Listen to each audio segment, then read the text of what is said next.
Blog Talk Radio. Here at ACO Radio, American Communications Online, or any affiliated stations or websites are not responsible for what guest hosts or call-ins may say. All programming is intended for informational and entertainment purposes only. Hello, world. Welcome aboard, all you ground troops spinning around smartly on the planet. This is TJ Morris CT Radio, and we're happy to come back today after the COVID-19 2020 hindsight 2020 year, and I'm very happy to report that those of us in the UAP Associates and the ACO Association and the UFO Association and CUFOS and MUFON and SPJ.org and all those different groups out there we got going, we're doing our best to get our military directory up.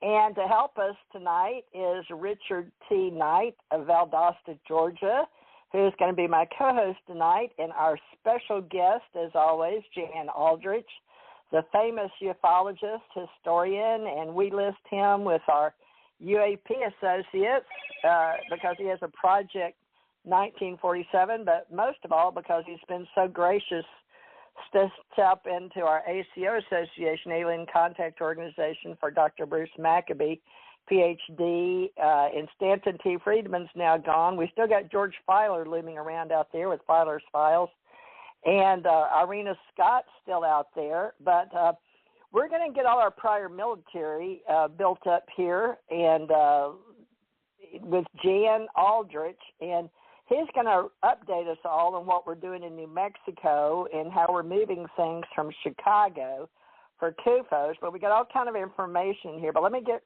Richard and Jan on. Okay, here we go, folks. Okay, hi, Richard T. Knight. Did you join me from Valdosta, Georgia? Would you like to tell everybody hello? This is your first show with our UAP associates. So tell us a little bit about your military background real quickly.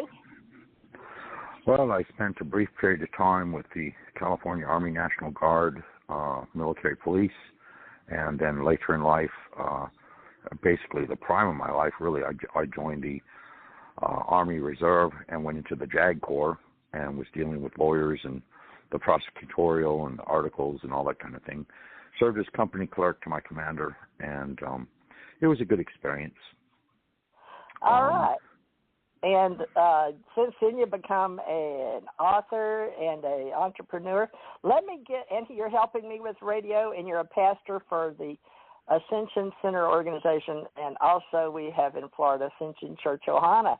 And we're doing that with Ralph Kennedy Johnston Sr., which I did not tell him about today, but I'm sure we'll get him on in the future. Let me get Jan Aldrich on here. And Jan Aldrich, hi. Can you hear me okay up there? And where is it? Connecticut? Connecticut. Yeah, everything's fine. Awesome. All right. Well, I'm glad that we've got it all squared away now. All right. Jan, tell us about your military career, and Richard and I are going to listen because we have a whole lot of new people, but you're one of the old guys from the old days and way back when, NICAP in Washington, D.C., and Dr. Bruce Maccabee. But let's first of all get your quick military background, and then we'll go after that. What's your military background? Well, I served for 25 years, meteorology, and then security and intelligence, and safety. And the last assignment was in the Southern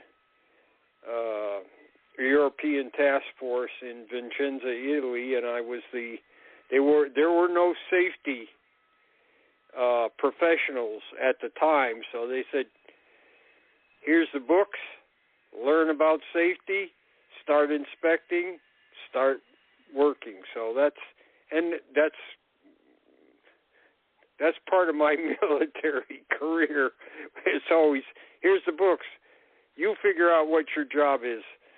So So I served on the general staff as a safety advisor.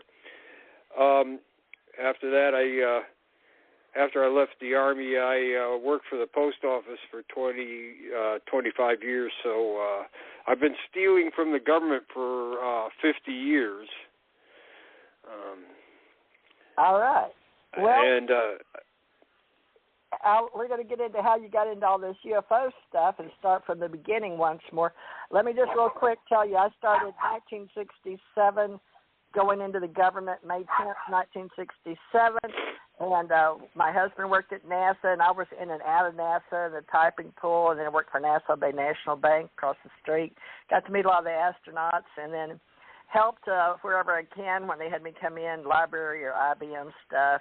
And then after that, I was an investigator, went into law enforcement, criminal justice, but then I became military joint. But first of all, I was a Navy corpsman, and then after corpsman, they made me security manager, and then I went OPM, Office of Personnel Management, in 1987, and I was GS, and I think if you don't understand OPS, GS, wage grade, OPM, basically they told me I work for OPM in Department of State, and now after 2017 I am out and I'm volunteering for Jan to help on a project. Now he had one project called 1947, but we're going to tell you about a project he and I have started on radio with Barry Greenwood and UAP Associates, which it used to, well, we still are a UFO Association, which we started with Stant T. Friedman, George Filer, and a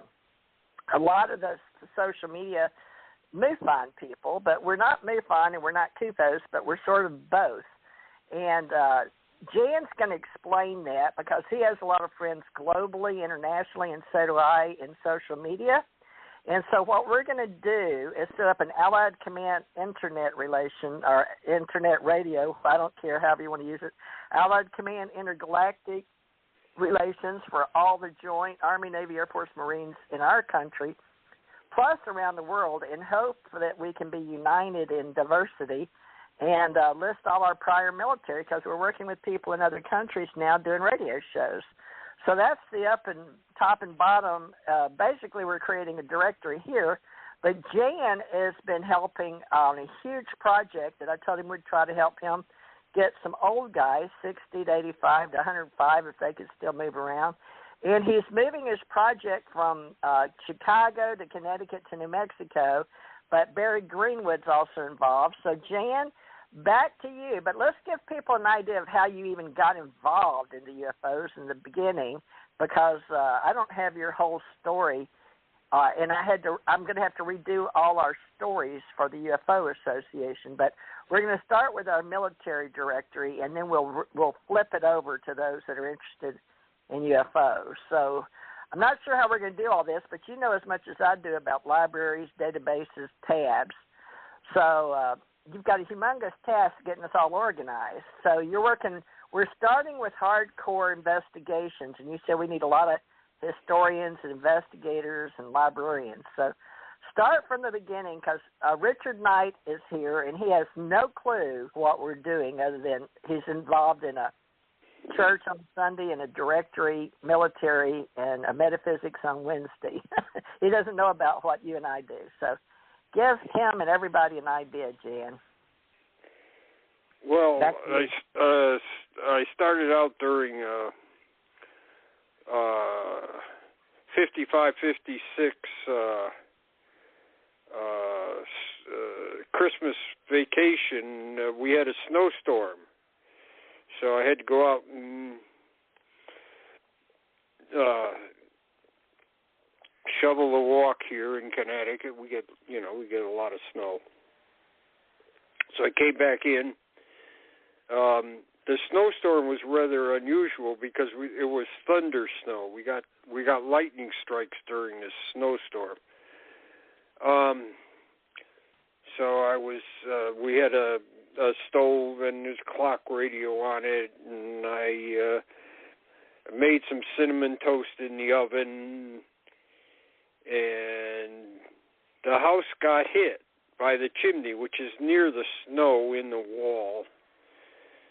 and there was a big spark that jumped across the stove. And I said, oh, maybe the stove is broken, so I should look inside. So I looked inside, and inside's a little ball of light about as big as a quarter, sitting over the grate. And as I'm watching this, it starts rolling out of the oven. It's not touching the grate, but it's just above it. It rolls over, and then it gets to the end of the grate and comes a little bit further, and then drops down and explodes. And as I was watching it, I fell over backwards because that was such a surprise. So when my father came home, I asked him what it was, and he said, "That's what the library's for." Down there, and found out that it was ball lightning. Found out from the Encyclopedia Britannica that most scientists didn't believe it existed. And so in researching ball lightning, I came across UFOs, and I started researching UFOs. So for over 60 years now, I've been looking at UFOs. And at first it was just a lot of reading, and then later on I started actually investigating. And one of the things I found I like to do was to look for UFO accounts in old newspapers. So I got involved in that. Ted Blocher was doing a look at 1947 when the whole UFO business started, and so I tried to help him out as much as I could. Of course, I was kind of inexperienced, but I did. So he published a report on the 1947 UFO wave, which had about 105 cases from 168 newspapers, and it was published, and NICAP published it, and but Blocher wasn't finished. He still continued looking at more and more newspapers, and I helped him as much as I could. And he got into over 1,100 cases, continuing his research. Of course, I went into the Army, like I said, so moving around to various places, I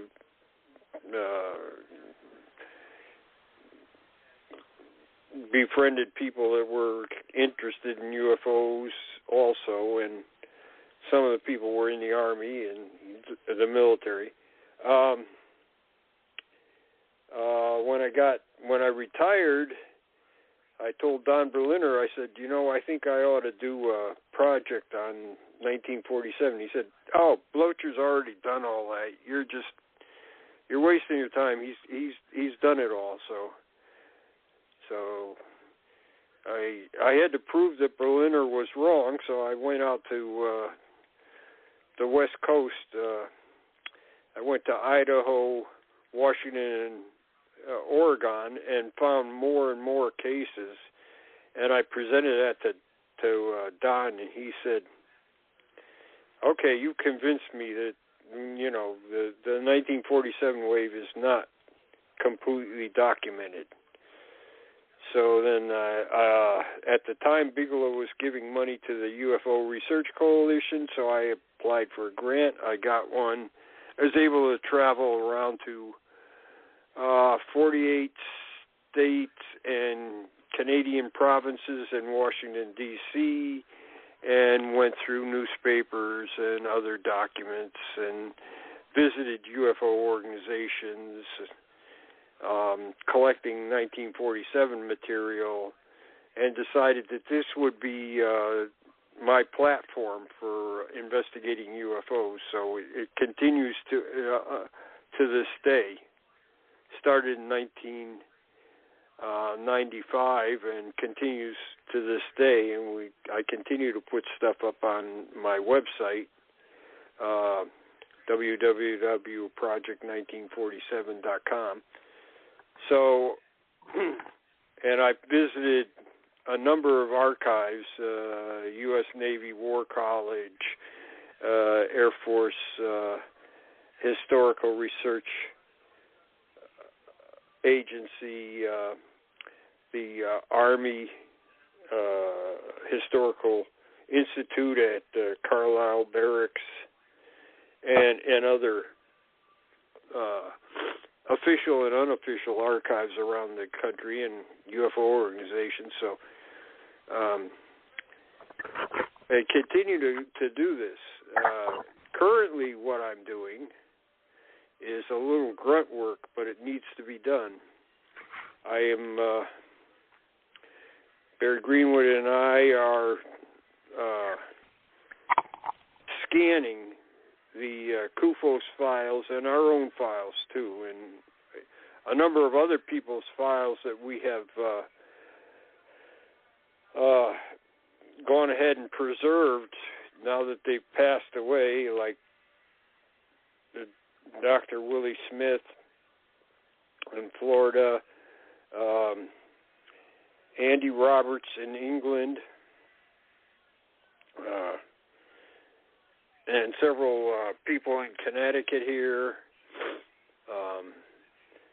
So we've continued to do this for, let's see, we've been working on this now for about 4 years. Greenwood has done most of the scanning so far. He's done from pre-47 up to 1965. I've handled from August of 67 up to 1970, which shows that how little I've contributed so far. The CUFOS files are no longer in Chicago. They've been moved to New Mexico. We will probably be doing a project with the University of New Mexico. And we continue to scan as much as we can. By scanning, like I say, I have a number of other people's collections. So I may scan through CUFOS' stuff, then some of Willie Smith's stuff, and we title these things by date and then location and then type of case. And so things on the same day, the computer keeps that in order. So since the date is the first thing that goes in, the computer may find 2 or 3 different files from different people that come up on the same date and the same place. And so we're constantly finding new details and new information on older cases. And by scanning it, we wouldn't have maybe seen these relationships together. So that's basically what we're doing. Hopefully about May we'll be back down with the CUFOS files in New Mexico and scanning those again. Hopefully we will be able to get them all scanned in the next trip we'd make down there.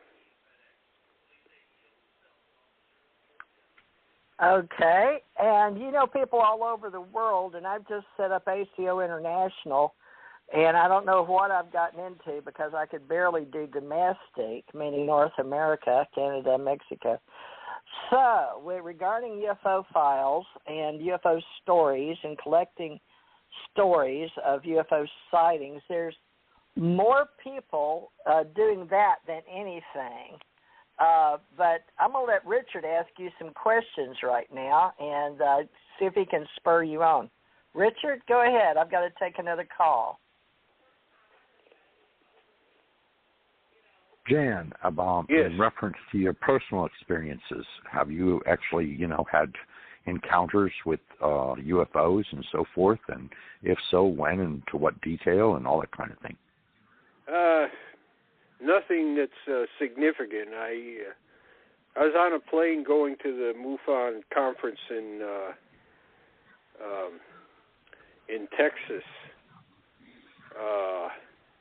and you were about, the pilot said we're 50 miles out and descending to our landing, and I looked down, there's a super highway below us, and here traveling above the super highway is a thing that looks like like one of the Mercury asteroids.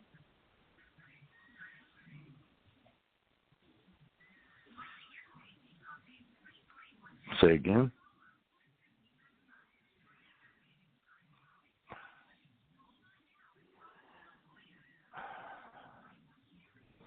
What did you do, TJ? Jan, can you hear me?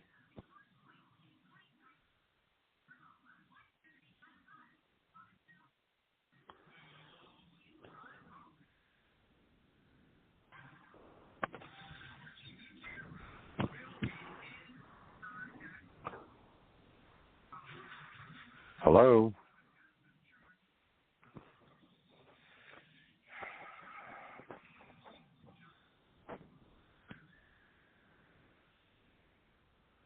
Hello? Well, I don't know what the hell she did, but she fucked it up.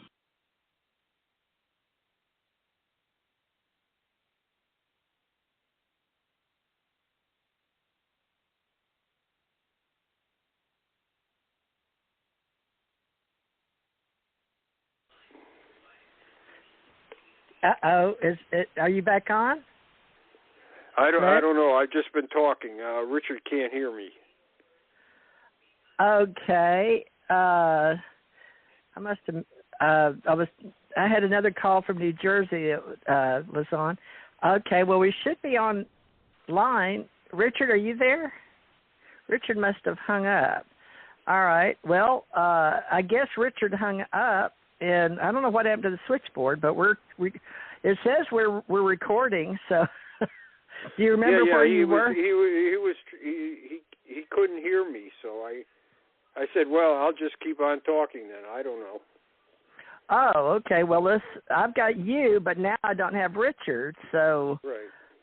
Apologize for that. Sometimes we have, but I made sure that I got off the call and it said hold, and I went to another phone. Okay, let's try. Well, I don't know if he's talking to somebody in New Jersey now. This has been a funny thing, folks, and since COVID-19, we've had our ups and downs. Well, I don't know if we're going to have a big break in the show or not on my live recording, but it says I'm recording. It says we have 1 hour and 32 minutes left, so I guess I'm in the studio, Jan, and I apologize for that. If there's a break, we apologize. So, well, why don't Jan, we just keep on talking? I'll just talk about anything. How's that? Well, what did he ask? Because I didn't get to hear. So he asked if I had any experience with UFOs, and I said minor. Oh, interesting.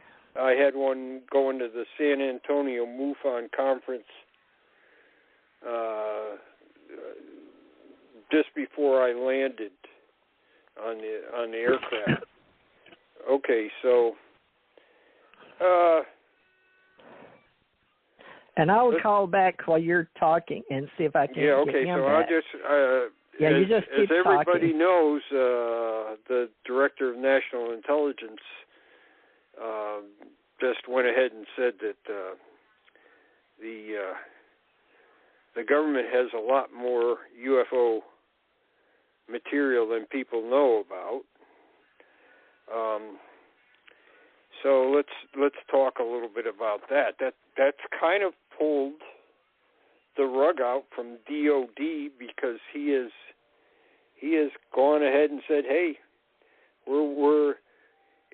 was working on getting UFO cases for the for Congress when he left. So, and he did admit that they had cases. Now, after Project Blue Book closed in 1970, we think that Hynek continued on with J. Allen Hynek, the Air Force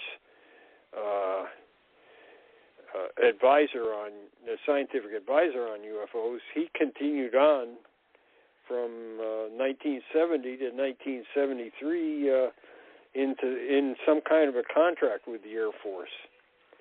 So we think that was a UFO contract.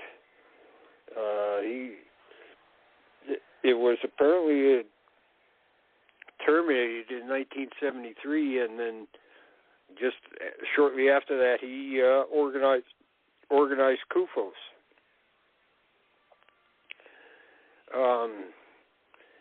The government is not all in one. Put it this way: haven't always been speaking with one voice. Different organizations have different things. When they closed out Project Blue Book, nobody thought about the Coast Guard. The Coast Guard has to respond to vessels at sea and other rescue things. And, of course, one of the things they get is UFO reports. When they closed out Project Blue Book, there were no instructions on what the Coast Guard could do. So they still got UFO reports. In fact, some of the UFO reports were, hey, this thing is outside our oil platform, and all our electricity has suddenly shut down when the UFO appeared. Can you come out here and assist us? Now, there was no planning for that. So the Coast Guard, on their own, decided, if you get any UFO reports, send them to CUFOS. Other agencies or agencies within other organizations decided that was a good idea. So CUFOS received reports from the Navy, sometimes the Air Force, because the reporting chain had been broken, and some of these organizations were not sure what they should do with things. So for a while that worked fine, and then it went away. One of the things is that when they closed down Blue Book, they said, well, where would civilians be able to report UFOs? And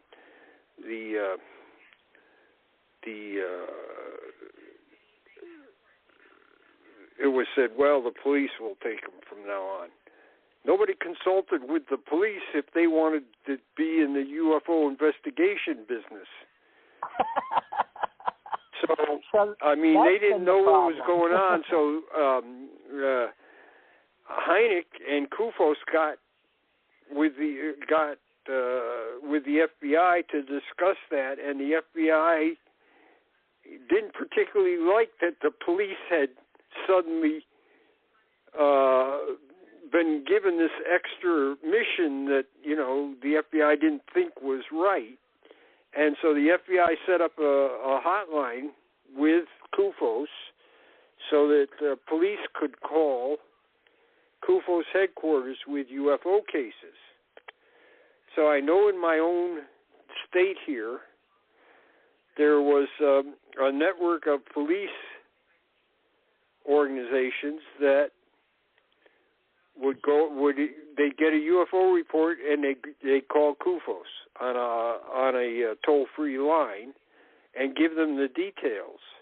And in some cases, I have some UFO reports from here in Connecticut in the 70s. The police would go out to the witness's place and give them NICAP or CUFOS questionnaires for the witnesses to fill out. So, like I say, the FBI was taking care of the police, trying to get the UFO monkey off their back, which the Air Force had, without any consultation, just pushed on the local and state police.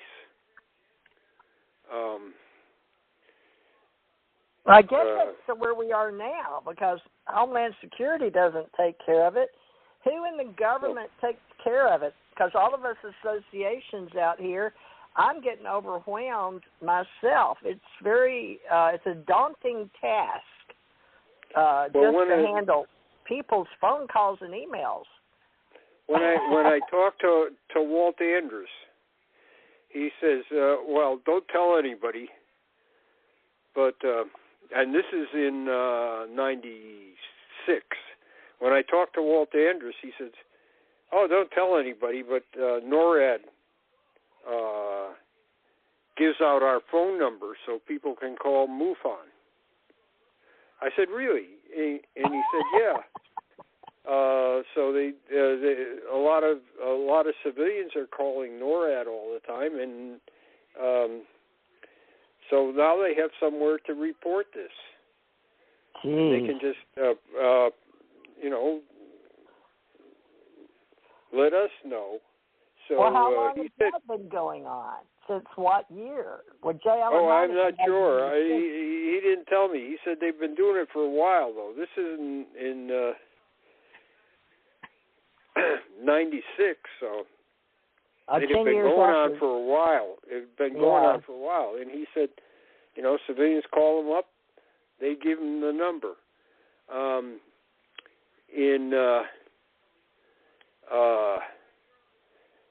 In New Hampshire, there, Pease Air Force Base, they put instructions in the staff duty officer's log saying if a civilian calls the base about a UFO thing, you should call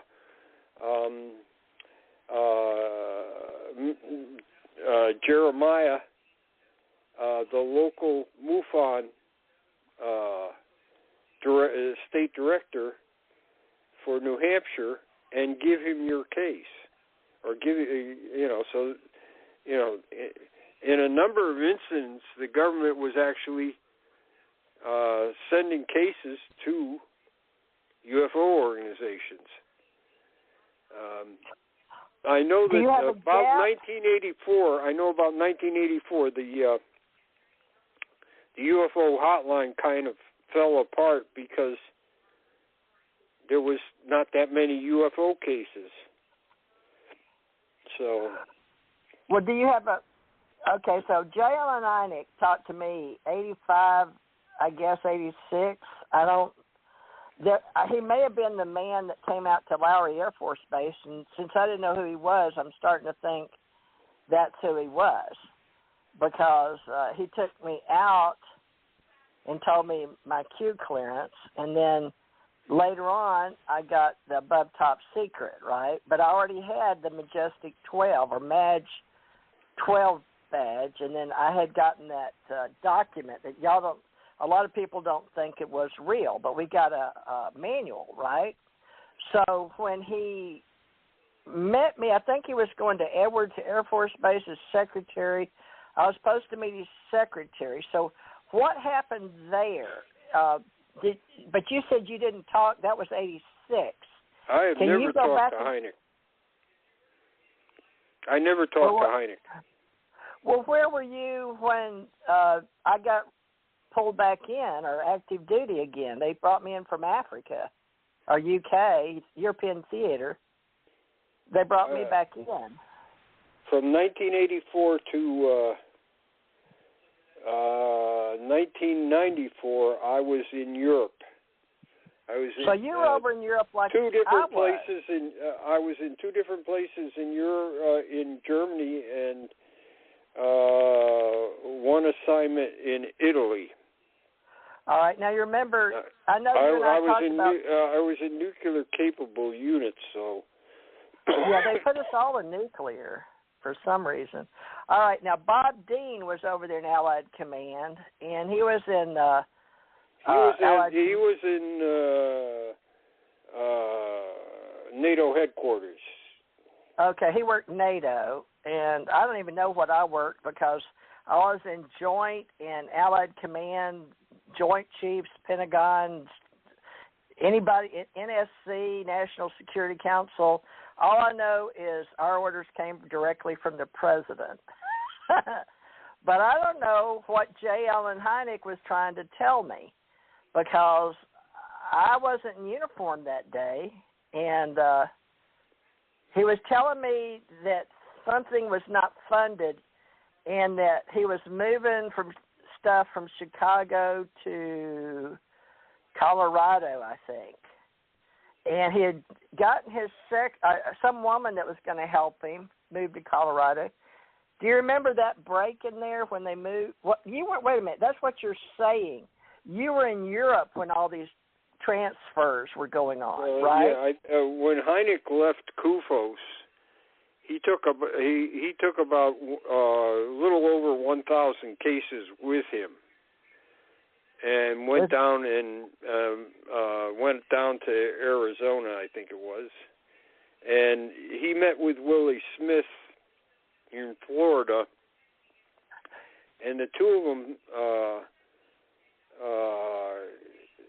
went ahead and figured out this computer program that was called Unicat, which Smith, because he was proficient with computers, put together for Hynek. And what their goal was to have only the best cases in it. Thomas Ritter founded that. Is that the same one? Maybe it's not. Well, maybe Ritter was doing it, but Willie Smith was working with Hynek on computerizing this. So, as Willie Smith told me, he said Hynek told me what should go in the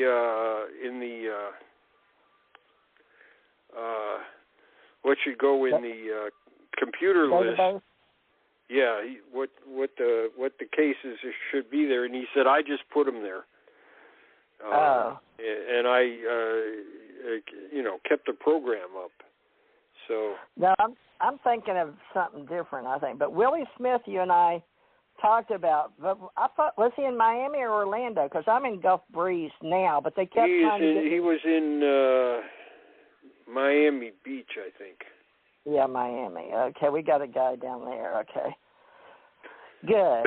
Okay. So I got his files before he passed away. He decided he hadn't worked in UFOs for about 10 years, so he decided it was time to pass them on. So Lauren Gross and I went down there and got his files, and then all three of us went down there and we interviewed Willie Smith so we would have a record of his lifetime experiences in ufology. Tom Tulene did that with about 200 people. I assisted him on maybe 75 of these interviews. Brad Sparks and I remember a number of other people I remember Brad also Spark. assisted him. Huh? I remember Brad Spark. Right.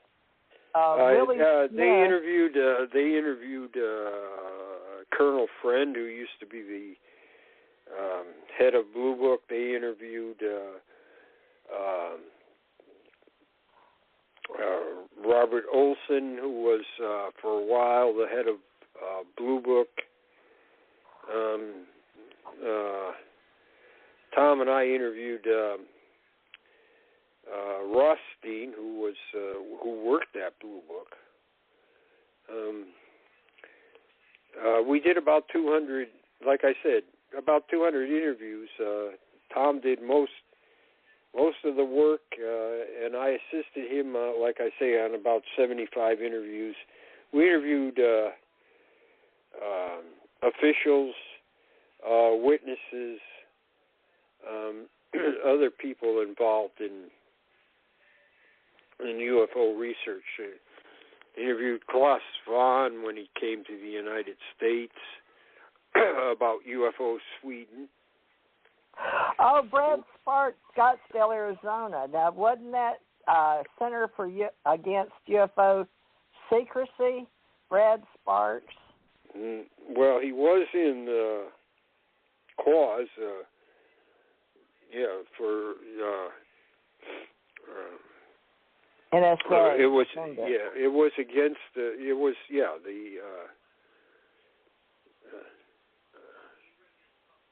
so he worked with CUFOS. So did Greenwood and Todd Zeckel and Robert Todd. Oh, Larry Fawcett and Barry Greenwood come up under CUFOS. Now, how did you meet Barry? Let's talk about CUFOS for a minute and Barry Greenwood, because Barry worked at the U.S. Post Office with you, right? Yeah, he worked in the post office. How did he get into CUFOS? Did he tell you? Because he had, clear intent May 1st, 1984. So is he working on those? He and Larry Fawcett wrote Clear Intent, which is based on a number of government documents which they got by FOIA.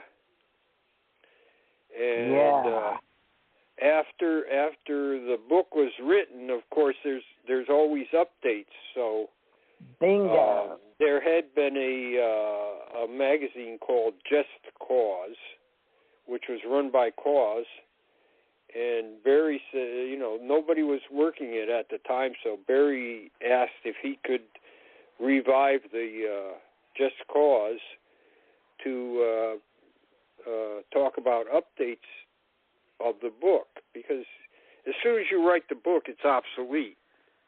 There's new information all the time. I know, it's ridiculous. So that's what Just Cause was, is to update the information. So he ran that into the 90s. Fawcett, in the meantime, he passed away. So Larry Fawcett? Yeah, Larry Fawcett. Yeah, he passed away. He was a Connecticut policeman, and then he went to Florida, and he passed away. That's when I came in. Yeah, that's when I come in. He dies, and I come in. So the government cover-up by the UFO experience is Barry Greenwood, right? Prentice Hall. Now, do I need to? Does Barry have all the files from that forward? Because he does. He has probably one of the biggest file collections in the world. Right. Okay, but he wants to keep them for CUFOS, or is he going to help put them over at the same? Yeah, that's what we're doing. That's why we're scanning everything. We're exchanging things all the time. Okay. And so with this scanning project, you're going to get Barry's material. Now, Barry picked up a number of people that have passed away. He's picked up their files too. So this is. Well, now wait. I'm going to be 70 myself. I don't know. What's your age right now? Well, I'm not older than dirt, but I was around for mud.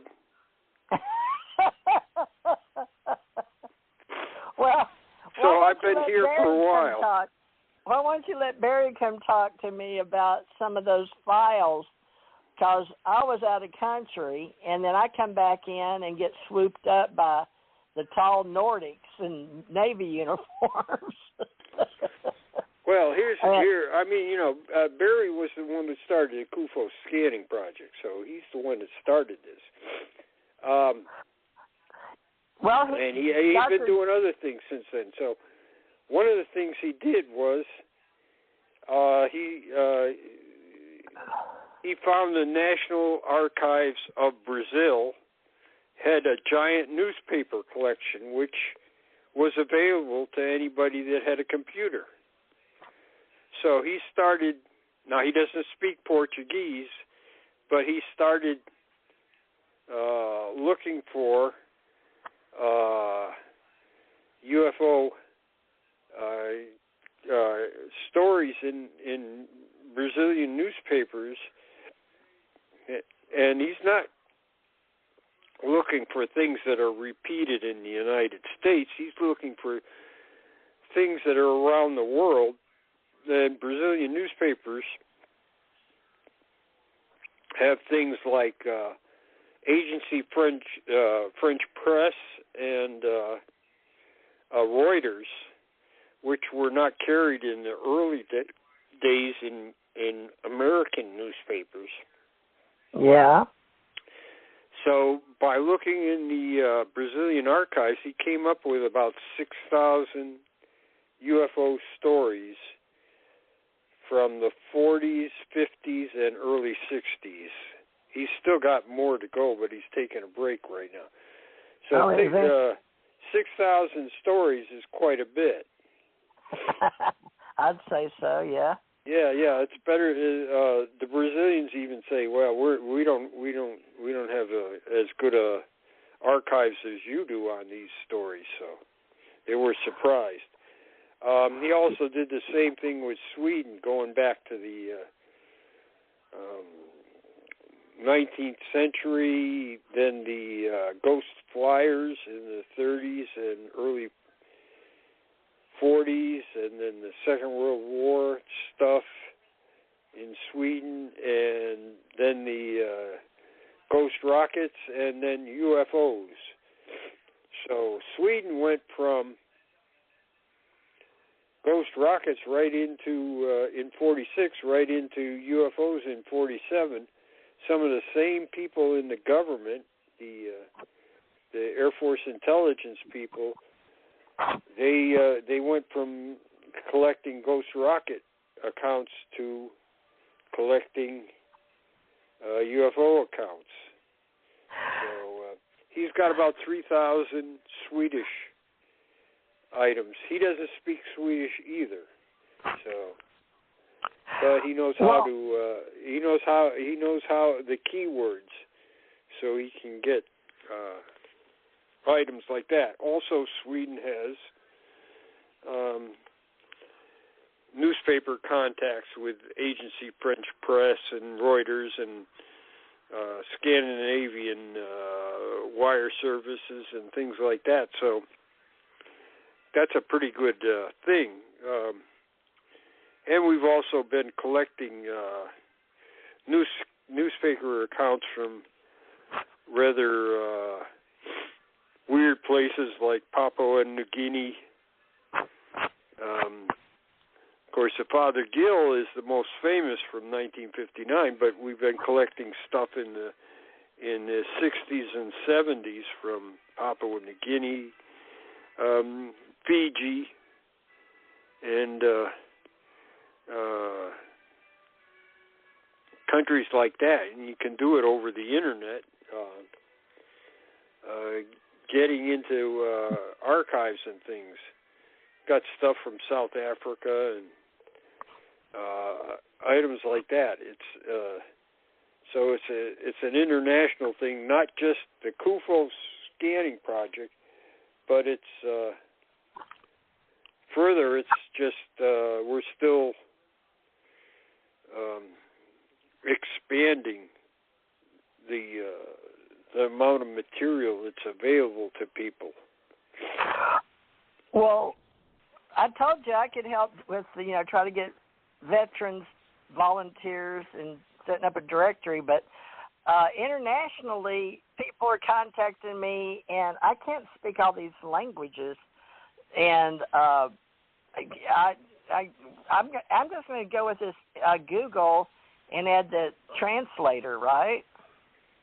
Right, that's kind of hard to do. So we just collect the things, and like I said,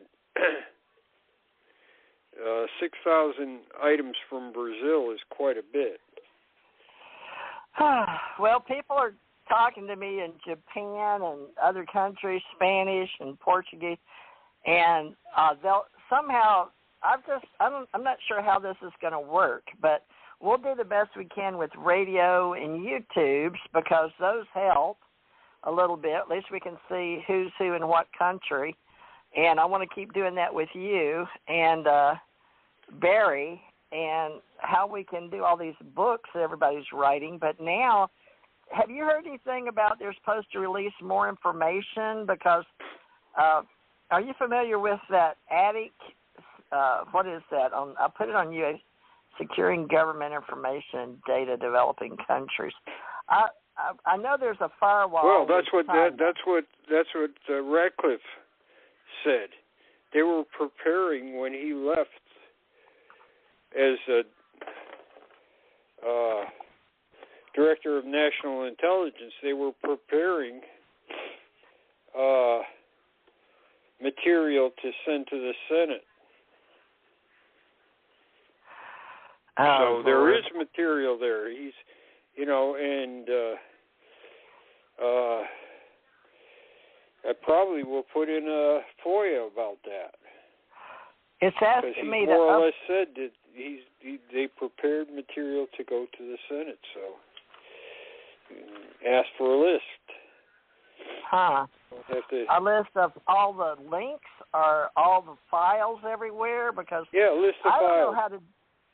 Oh God. Okay. Well, So what I got here. Okay. Mm-hmm. When Clinton said that after 25 years all material is declassified except for the stuff that the different agencies reserve, he went ahead and the Air Force Declassification Agency went ahead and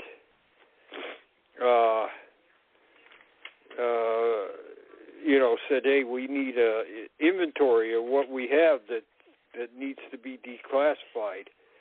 Right. Now, every agency did not, within the Air Force, did not make a list of UFO files that they had. But some people go above and beyond when they're told to do something.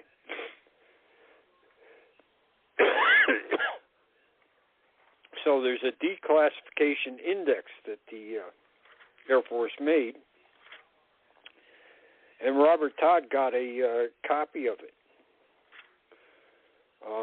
And it includes, Robert Todd gave the National Archives, they gave him a list of UFO subjects that they were interested in, like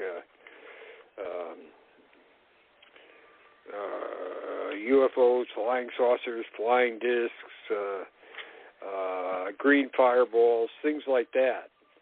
All the key. So the Air Force answered the FOIA with a list of things that were UFO related that Todd had asked for. Now he, like I said, the declassification people did not say, give us an index of everything that's got to do with UFOs. But once again, I'm saying people in the military sometimes go beyond what they're told to do. So we've got this list of things that need to be declassified. And if the archives ever opens up again, we can go down there and search for it. Gosh. Well, we're undervalued. What is it? Interests and values. We're underpowered right now. Right. Well, there's too much to do. Yes. There's too much to do. The last time we had a UFO history meeting, Dr. John Reed was there from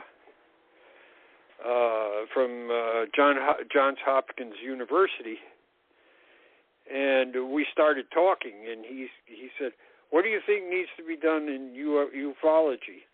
And I said, "Do you have about an hour?"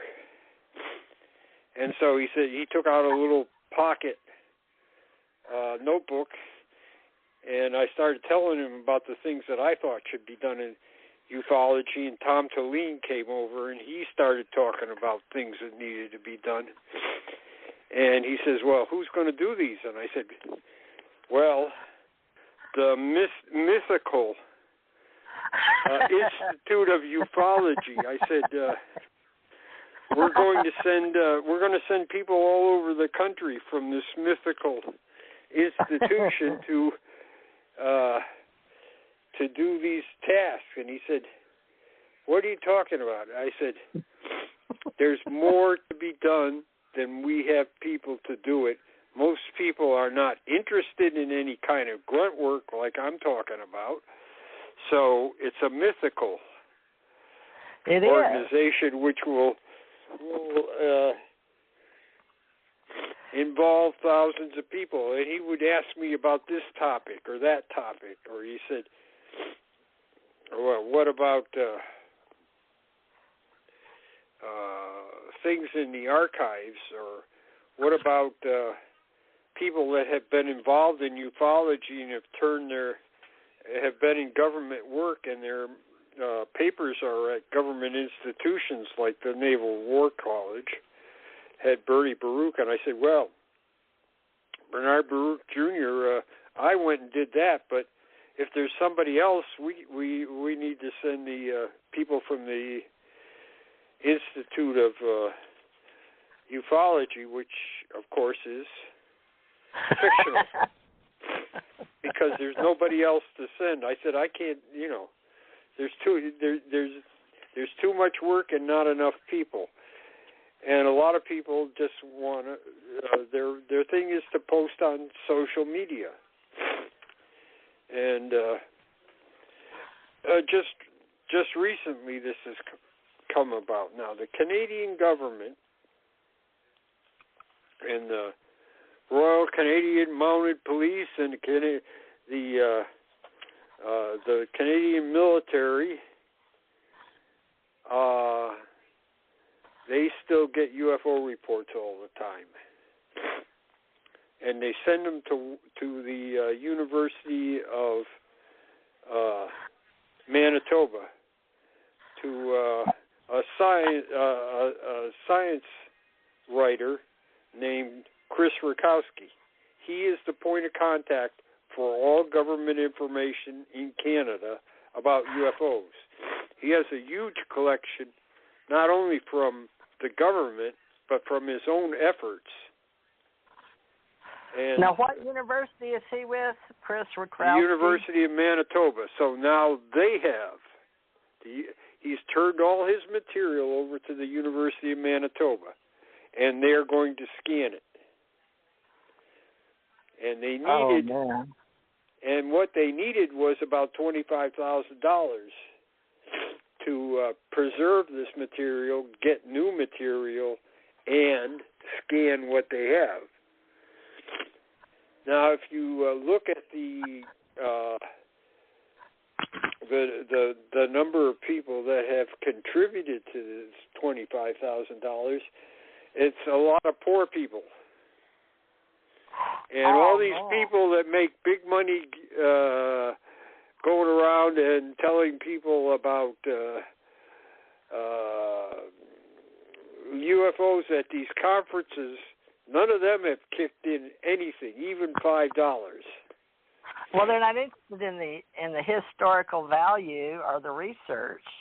Yeah, they're interested in their stories that can get them. They're always talking about disclosure. Here is a disclosure. The Canadian government is disclosing all their UFO files. So, well, okay. Like I said, we've got all these people that are UFO celebrities, but when it comes to where the rubber meets the road. No, this isn't for research. This is for personal,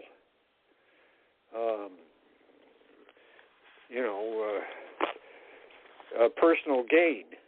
Now, I got nothing wrong with people working for personal gain, but I think everybody in ufology that gains from it should actually put a little bit back. And a lot of these people are not doing any real research. They're just going to conference and talking about things. So I really believe that some of these people should put some of their should help out, should talk about this when they're at their conferences, and should put their money where their mouth is. It's pretty sad to see the state of ufology right now. Well, I think that this is a big issue right now with those that are organizers. But, we have the MUFON conferences, so we have a MUFON state director responsible in each state, and I guess the they're world. Putting their own money into that. I understand that. But I understand that there's so-called UFO experts that are talking all the time. They're not experts. And I don't believe they're really experts, and I don't believe that they put anything back. No. So we've got, but what about Linda Moulton Howell? Just because she worked, what about Kerry Cassidy? Because they worked in Hollywood, or they only got the way that the stories were supposed to be slanted? Or how do you feel about, those two women? Well, here's my thing. If the shoe fits and then there's where Paula Harris. Everybody, there's people that write books about disclosure. There's people in podcasts every day talking about disclosure. And I said, and what have you done to get disclosure? What have you done lately? Yeah, what are we doing? We're gonna hold our breath until we turn purple. I said, okay. I'm working for disclosure, and like I said, people where there's a chance to donate, like the University of Manitoba, I think it's time for somebody to put some money in there. Put their money where their mouth is. And since we're talking about disclosure, let's just run down the number of governments that have disclosed UFO material. Some of them are just ad hoc, it's a one-time thing, but some of them have put out a lot of information. Of course, the U.S. has put out, hundreds of, over 100,000 pages of information. Canada is doing it right now, so with the University of Manitoba. Venezuela, Peru, Chile, Argentina, Uruguay, Brazil, the United Kingdom, Ireland, Norway, Sweden, Finland, Denmark, Belgium, France, Portugal, Spain, Italy, Greece, Turkey, the old Yugoslavia, Poland, Ukraine, USSR, then some of the ones that, Japan has put out some information, even though the current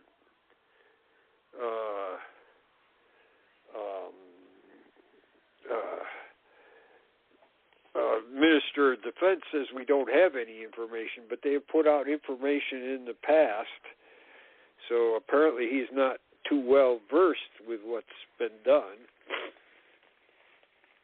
So there's Japan, Philippines, Indonesia, Australia, Australia, New Zealand, and China. Now, some of these have just put out minor amounts of information or one-time things. Well, do you have a list? Mexico, Paraguay, the old Southern Rhodesia, Egypt, Fiji, India, and Malaysia. That's 25 countries that have put out government information. That's a lot of disclosure. So, well, did you make this list up, or did someone else, or this is just from your first-hand information? Where are you getting these countries, or did you do a list? Is it internet? Because now a lot of researchers are talking stuff at events about people pulling stuff off of the internet. Well, yeah, some of this is on the internet. The way the Australians work is something like this. If somebody does a FOIA, they get charged for it. They do a Freedom of Information Act. Australia has New Zealand has a Freedom of Information Act. The UK does. The US and Canada do. Wow. In Australia, if somebody does a Freedom of Information Act, after the document is found, they have to pay for the document to go online. And Australians just put all their UFO stuff online. Wow! So every country is going to make a database. Not every country does that, but some countries do. Like I say, the Canadians didn't do that. They just gave all the material to Chris Rakowski. So, and he became the point of contact for UFOs in Canada. So if there was official, Air Force or Royal Canadian Mounted Police report, he got it. That's why he's trying to. That's why the University of Manitoba is trying to raise money to get it scanned, because there's so much material. The Swedes have just opened up their archives. You can just go in there and copy anything you want on ghost rockets or UFOs. They just said that and UFO Sweden, generally the government tells them what's going on, and they investigate on their own. Chile's got their own UFO project, and so does Peru. Some of this has been made public, some of it hasn't. Spain, Juan Vicente Ballestero Olmos has gone through the UFO files at various places in Spain and made that available. And cooperating with Ballestero Olmos, we put together this list of countries that have made UFO files available. So he's the point of contact for this. Who is? So Barry and I, we give him UFO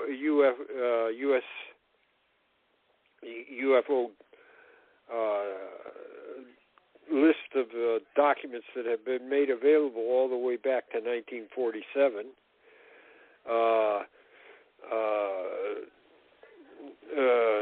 Dr. David Clark in England, he works with the National Archives to make British material available. A lot of it's online. So, and guess what? America has troops all over the place. Project Blue Book closed down. but American troops in Australia and England and other places make UFO reports or have UFO sightings, and the local country wants a copy of their report. So because they're military, right? And right. The American so troops.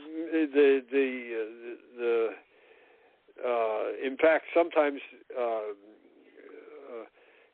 U.S. Planes are making reconnaissance, say, flights over the. This is one that happened recently. Made reconnaissance flights over the Eastern Mediterranean, and they got a UFO in the area, and the British picked it up on their radar and sent interceptors up. So that's a thing of two countries there, and it's, you know, we don't have the only reason we know about this case is because the British released it. Their military released it. The American military didn't. Oh, wow. So there was the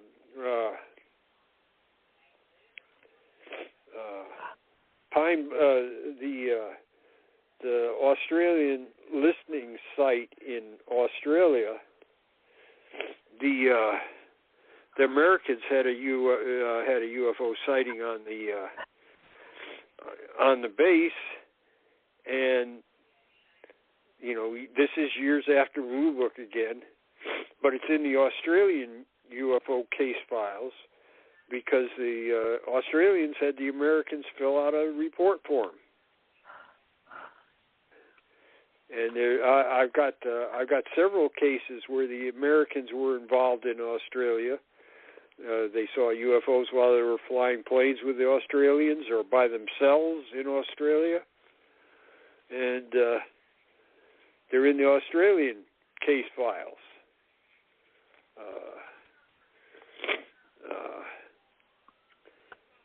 So wow, you've got your hands full. UFO troops found in Australia while flying planes over Australia, right? So, you know, of course, during the Vietnam War and during the Korean War, there were a lot of UFO reports. And some are just now coming out. Okay, I'm trying to type a little bit on our UAP associates. During Vietnam War and what war? Korean War. Korean War. Yep. Some cases, I have put UFO. Korean War, some UFO cases are just coming out. Right. Okay. The first Marine Air Wing in Korea. Every week they put out a summary of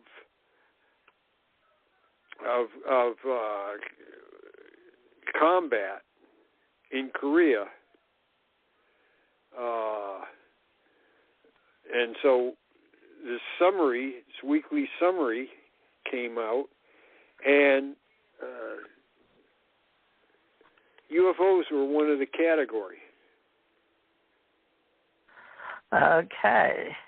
So that has just been released. So most of the UFO reports in the 1st Marine Air Wing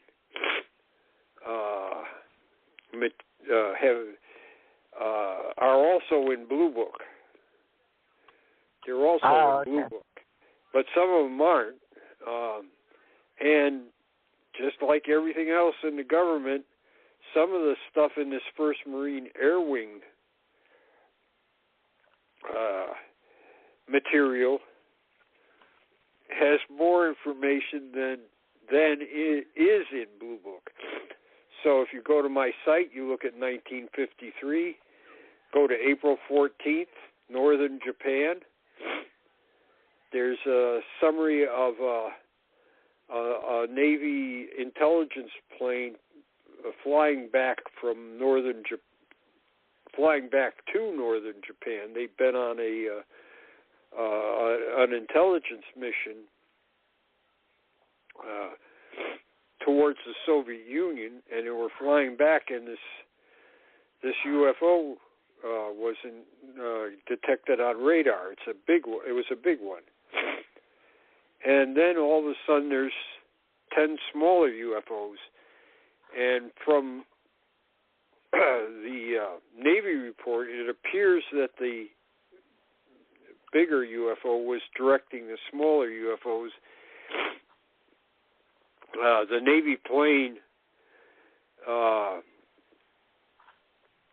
went ahead and descended to just about 400 feet above the water. Now, this is at night, and these smaller UFOs were, they made 70 passes at the Navy plane, some of them under the Navy plane. It's kind of dangerous. And like I said, part of this, the account is in Project Blue Book, but the first Marine Air Wing had additional information, and Brad Sparks got a hold of that stuff, and for the Jerry Clark's UFO Encyclopedia that's just been published, the 3rd edition, he updated this case, which is in Blue Book. He got more information now. So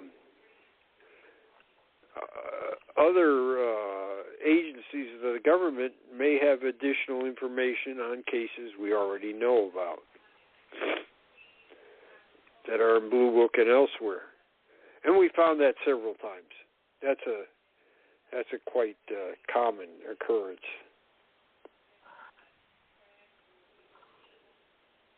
Well, so I guess we're going to network and hope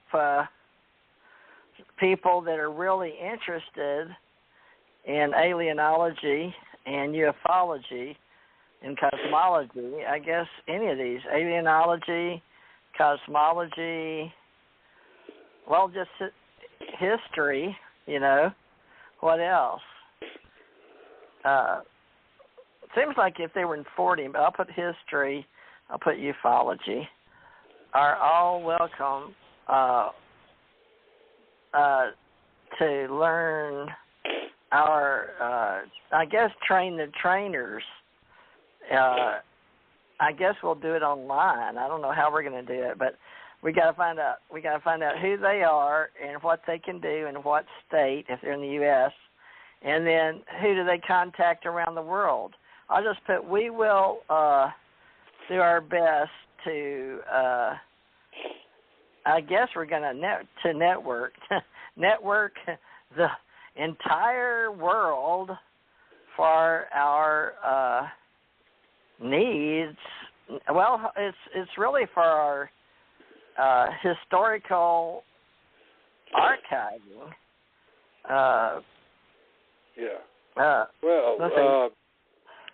Say like Paraguay, I listed them on as a minor player here, making things public. Antonio Huenas gave his UFO collection, which is worldwide, just like Willie Smith. Worldwide cases from all these countries he's visited, and looking through, he had set up his files by the country. So I looked at Paraguay. I said, I never read anything about Paraguay doing anything with UFOs. Well, sure enough, they had a UFO report form in the files there, and it was from Paraguay, and it was a case about an airliner. So, we hadn't known anything about Paraguay before that. Egypt, okay, I only have one thing from Egypt. They sent it out by the Egypt consulate in Washington, D.C. I tried to get a copy from the Library of Congress. They said they didn't have a copy. but I was able to find out about the reports in an American newspaper. So we don't have the actual government report that they put out. The Library of Congress is a good source of, things that the various embassies and consulates put out.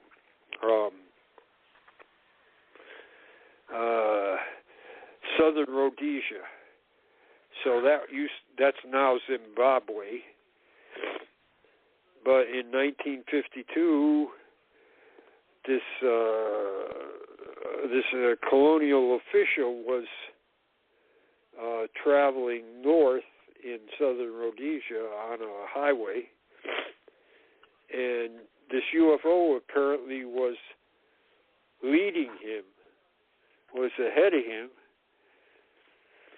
and he stopped and he got gas, and when he started up again, it started up again, and went ahead and Barry Greenwood contacted the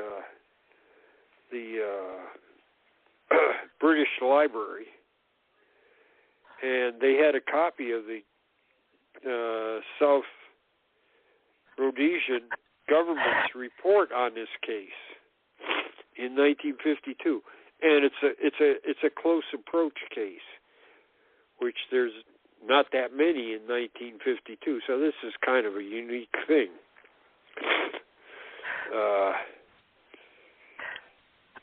Well, how are we going to separate close approach and CE5? What about, do you want to, this is going to get complicated.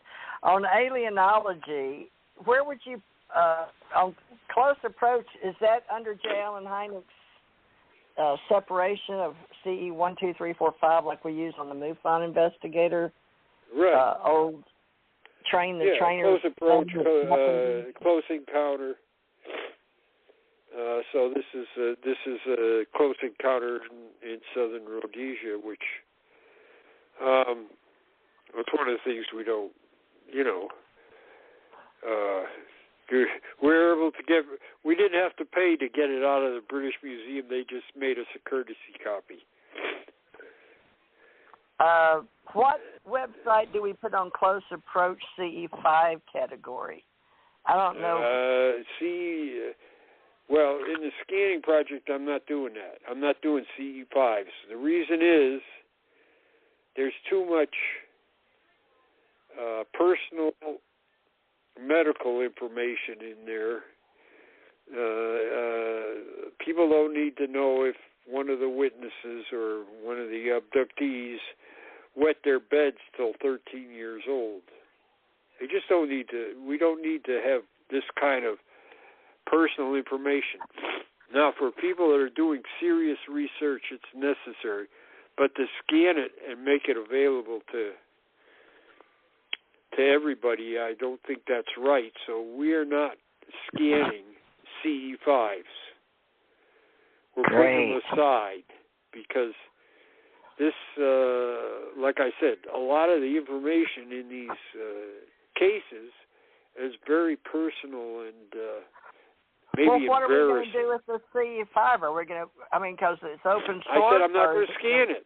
That's what I said. I'm not going to scan it. We're going to put it aside. People that need access to it can get it, but we're not going to put it on the internet. Well, CE5, we'll just put at need to know. Well, there we go again. Now we're back in the government. Need to know information. No, so it's not need to know. It's people that are actually doing that kind of research. Medical. That have listen, when Carpenter went ahead and sold his files to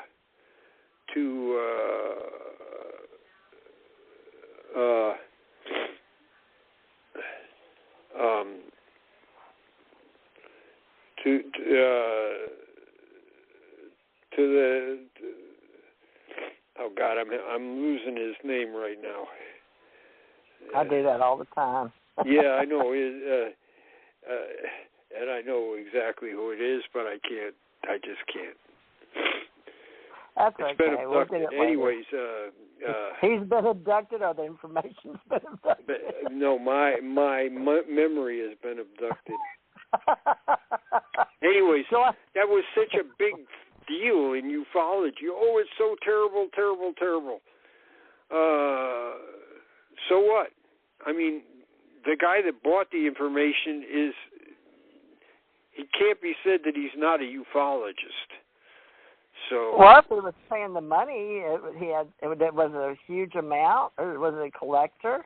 It was a pretty big. I guess it was a pretty big account. Carpenter sold it to him, but that's not the point. Everybody in ufology was jumping up and down because Bigelow. Oh, Robert Bigelow. Well, he didn't spend that much on the UFO Bigelow file. bought this guy's. He was an abduction researcher. Bigelow bought his files. Somehow that was a breach of trust. Direct. Well, he went around. Yeah, you know what? Bigelow is put more money into ufology than any other individual. So what? He is a ufologist. You know? Okay, well, let's find out how to get to that guy, because he's a billionaire, but he doesn't care about us and what we're doing anymore, does he? He doesn't care about the history. No, he's got his own ideas about what should be done.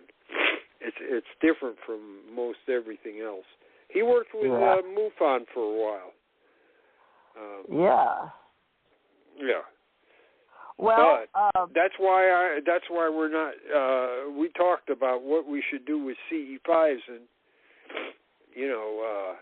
there was such a clamor when Carpenter sold his material to Bigelow that we don't want to get involved in that. Well, was it Robert Carpenter? Is that what you said? John, I think it was John Carpenter. His name is John Carpenter. He was a psychologist, if I remember correctly. Say Bigelow. Yeah. Bigelow, ufologist.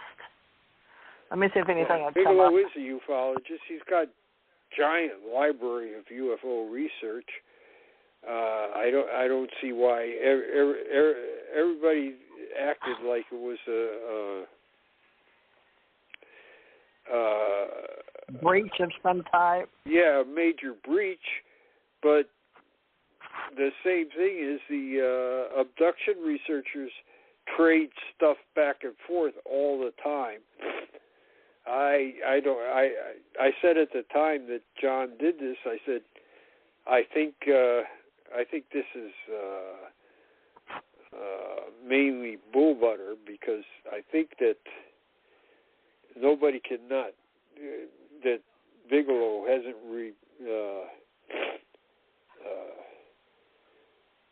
gone ahead and supported UFO research, and he is a researcher, and he has a giant library. Now, he won't let anybody see it, except for people that are, in his organization. When he had Bigelow Aerospace, people could go to his library and look at stuff. And he even got stuff from the government. What Material happened was to that? released to him. It's probably in his library. Which is he had a located where for those listeners? He got a good part of that $22 million that was appropriated to study UFOs. He got a good part of that, so. That was because he had a contract with the government to study UFOs. And he also was able to get material out of the government because he was studying UFOs. So if they feel like you're a bona fide investigator for the government or prior government service, well, he had millions already, though, because he came from the hotel chains. Yeah, sure. He got most of that $22 million. Well, what administration was that? Get into well, that's Harry Reid, actually. But it was also John. Yeah, you're right. But also John Glenn and Senator McCain and Senator Inouye and Senator Stevens from Alaska. They were all in on that too. Oh, we used to say that's what Harry Reid said.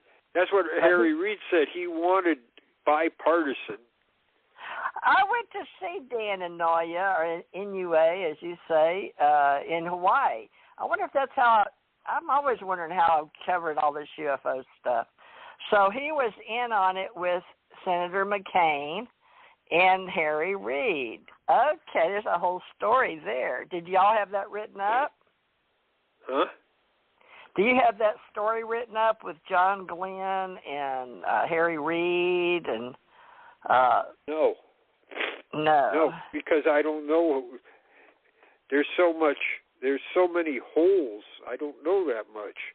I do know. I think that Senator Inouye had a UFO sighting. I know that Stevens did. Now, neither of those senators' papers are organized yet. These are the papers we need to look at. We need to look at Harry Reid's papers, Inouye's papers, Stevens' papers, Glenn's papers, McCain's papers. McCain's stuff is not all organized yet. Richard Russell, Senate Armed Forces, he's been involved in UFOs several times during his career. Nobody's gone to look at his papers. Senator Margaret Chase Smith, to a certain extent, was involved in certain UFO investigations. People from Maine were writing her about close encounters, and she didn't write to the Air Force. She wrote to the head of the CIA and said, "What's going on here? Give me a report." Nobody's gone up and looked at her papers up there in Maine. So I do know about the incident, though. They did send the 4602nd up there to investigate the case she was concerned about. It's interesting that there's another case almost exactly the same that she was concerned about a year earlier. Well, how do you keep that's another this? thing about putting stuff together and scanning it like this. We find out things that are related to each other. Right. There's method to the madness. So John Glenn, any of you investigators out there, John Glenn, Senator McCain, Dan Inouye, or Dan Inouye, how you say it. But I lived there. I thought we said Dan Inouye. Is that wrong? Well, okay, I don't know how to pronounce it. I've heard people say Inouye, so. Well, he told me, and he didn't have half an arm, didn't he? Yeah, he was in the Second World War, and I don't know anything about his UFO encounter if he had one. I don't know. I don't know what I do know that Stevens was a pilot, and he had a UFO encounter.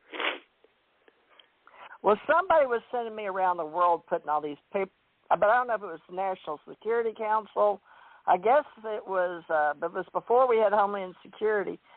And they threw me into the fire with J. Allen Hynek, and I didn't have any clue how to do this just because I was a UFO abductee or alien abductee or whatever, or died, near-death experience, Monroe. And I know that guy, that Monroe that was running that thing over there, but I don't remember going to North Carolina. Well, yeah, I did go to North Carolina. Never mind. There's a lot of stuff that I just never put together. I could have wrote a great investigation up if I'd been paying attention, but people didn't mention UFOs, so I'd go around and talk to different people, but just, I didn't understand the intelligence behind it, I guess. I do now that I'm older, because now look at me. I'm working with you trying to get people to help us figure out how to get all the old papers scanned and archived now that we've got the internet. And I knew we were going to have the internet. Oh, my goodness. This is such a major event. So right. So I don't know if John Glenn had any UFO experience. I know he had some interest. Yeah. He was involved with with this Harry Reid thing somehow. Well, now Harry Reid's now dead 2017. And I don't right? know what McCain's, McCain was a Navy pilot, so I don't know what his interest is. Like I said, I contacted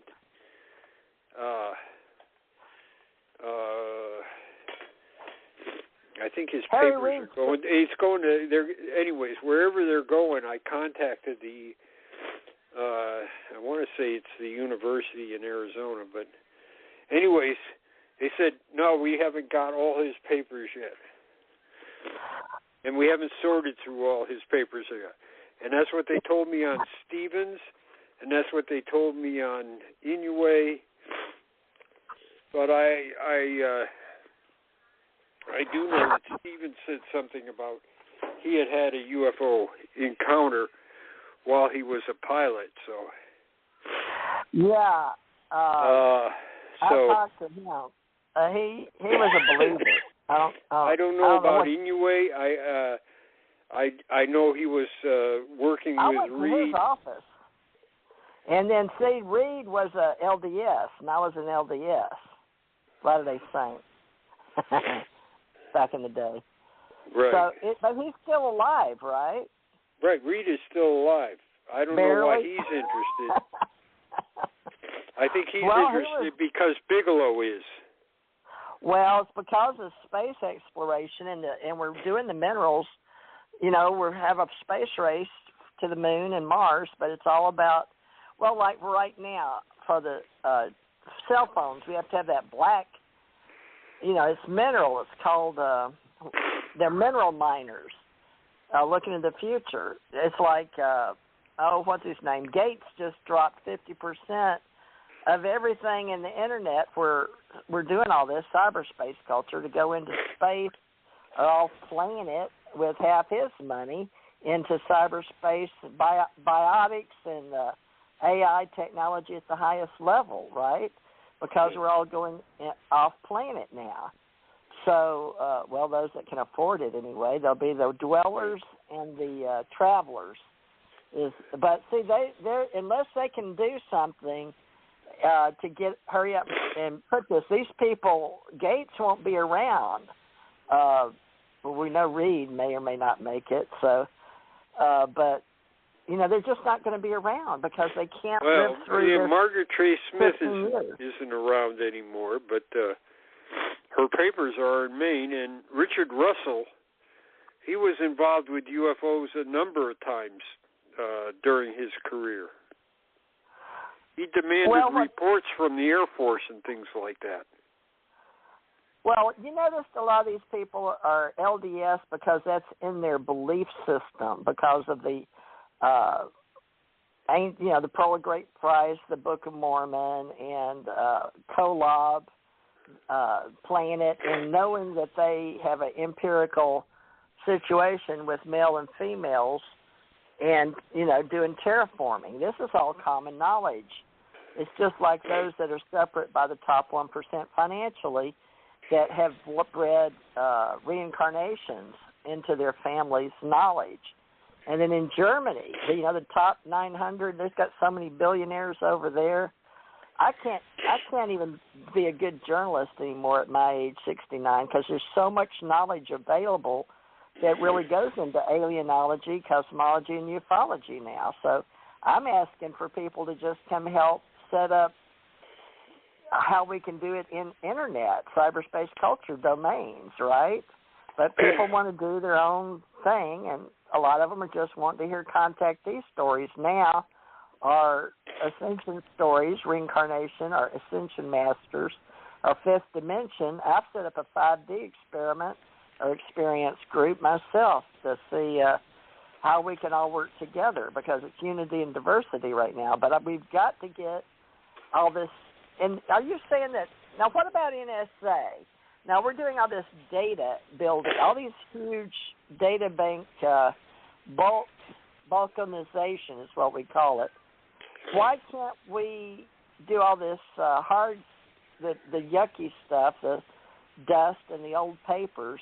I thought we were doing, we're shredding documents here in Pensacola, but these are ones that we want preserved because they have hardcore data left.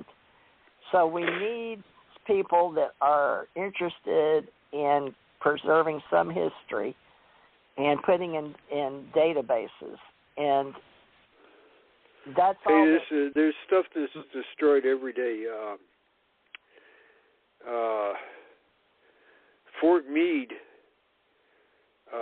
William Leparo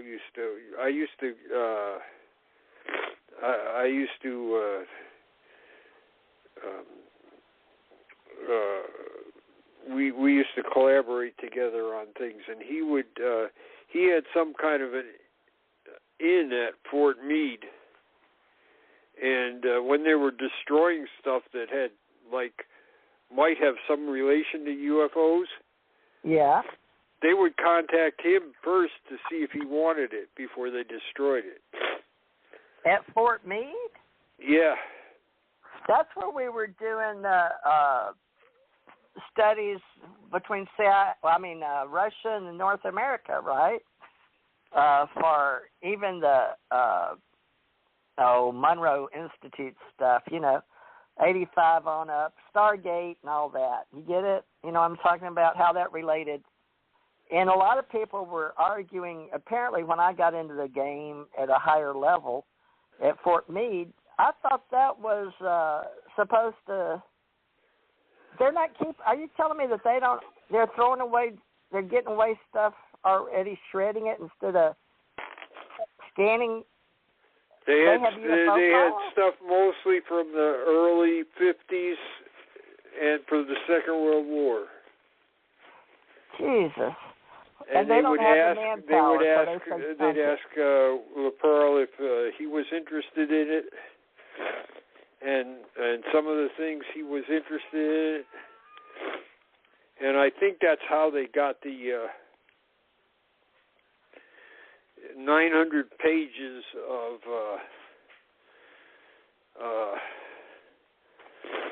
Horton Brother documents that we got in the 90s. I think that's because of Leparo let people know that was available before they destroyed it. We got U.S. Cyber Command, National Security Agency, and Central Security System. Well, here's the thing about Fort Meade's old now, right? That's why they're downsizing it or getting rid of the archives, or what? What's up with Fort Meade? Well, they just normally destroy stuff all the time. Well, what about NSA? Here's something back from 1977.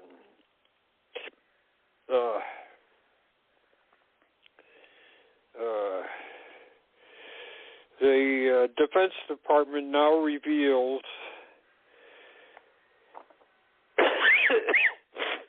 that it still records UFO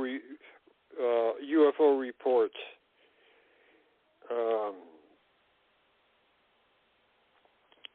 Even though the U.S. government official probe of UFOs ended 8 years ago. Thomas Ross, Assistant Secretary of Defense for Public Affairs, told the Inquirer at the time that the Defense Department has never, let me see, I'm having trouble reading it because I don't have any light here. The Defense Department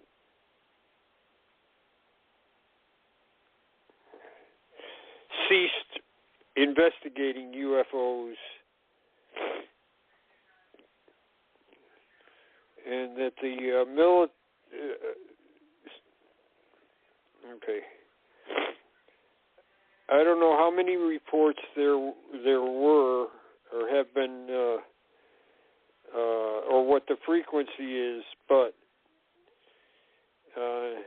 there are reports, he said. Well, the NSA. And then he went on to say, however, Ross said, there is no central office that collects or studies UFO reports.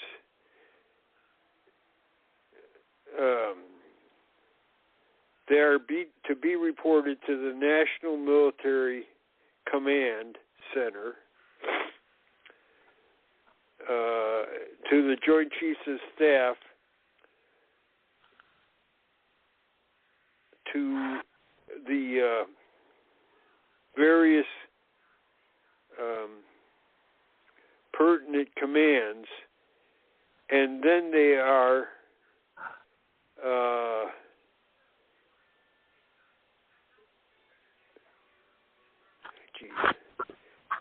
well, the Joint Chiefs of Command always wound up with some responsibility. And then they are with a JAG recorded. So, National Military Command Center, Fort Meade, is where their records are. So,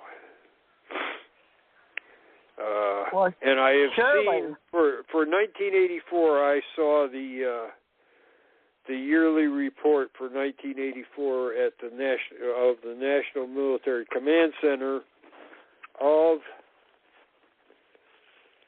incidents where, now not UFOs, but where there's been intrusions into the United States airspace. So each intrusion is recorded on, and a general officer or an admiral signs off that he has seen that. Huh. There's about, in 1984, there's about 200 of them. I have the booklet of them. Todd got it, and he gave it to me. And there's a couple of them that could be said to be UFOs, but most of them are smugglers, airliners off course, or things like that. Well, Booz Allen Hamilton, National Security Engineers at Fort Meade, McLean, Virginia. Booz Allen Hamilton, Information Technology Consulting Company. Do they have any files? They've got a CEO. I don't know. Well, they're up there. Pearl went on to other things. I had contacted with him for a while afterwards, but he's gone on to other things, and he, from what I understand, his health is poor. Technical support technician. I don't know. Well, all this, they says VoIP solutions, including Cisco, Avaya, and Microsoft, but surely internally, anything that came after computers. So where do you and Barry cutting off data or digital, or analog to digital? Well, how are you doing that for files? Because we're not. Somewhere, if we get information, we scan it. So first of all, hard copy. Well, that goes on. When did the government? Let's see, Air Force. All right. So after Project Blue Book, what would you say in CUFOS? And now, oh God, this is complicated. So right when Barry picks up, because you were in European theater, but I came back, and so you and I cross over old school into Barry's area into. They transferred me from Lowry Air Force Base, Great Lakes, to Hawaii. and I don't know, I learned a lot in Hawaii. But I came back not a 4. They brought me back over to the Fort Hood, 94, and it was General Crosby Saint. And he was getting ready to retire, moved to California, or had just moved there. But they brought me into the computer room, and they didn't have enough room, so they had some of the spooks then on computers outside some milk. Anyway, it doesn't matter. The thing is, from there, so I can only catch, J. Allen Hynek wanted something to keep going, right? And of course he had his family, but I guess they weren't into keeping his files or anything. He told me his files were pilfered. Oh, so some of the family has some stuff that No, the family doesn't have it. He,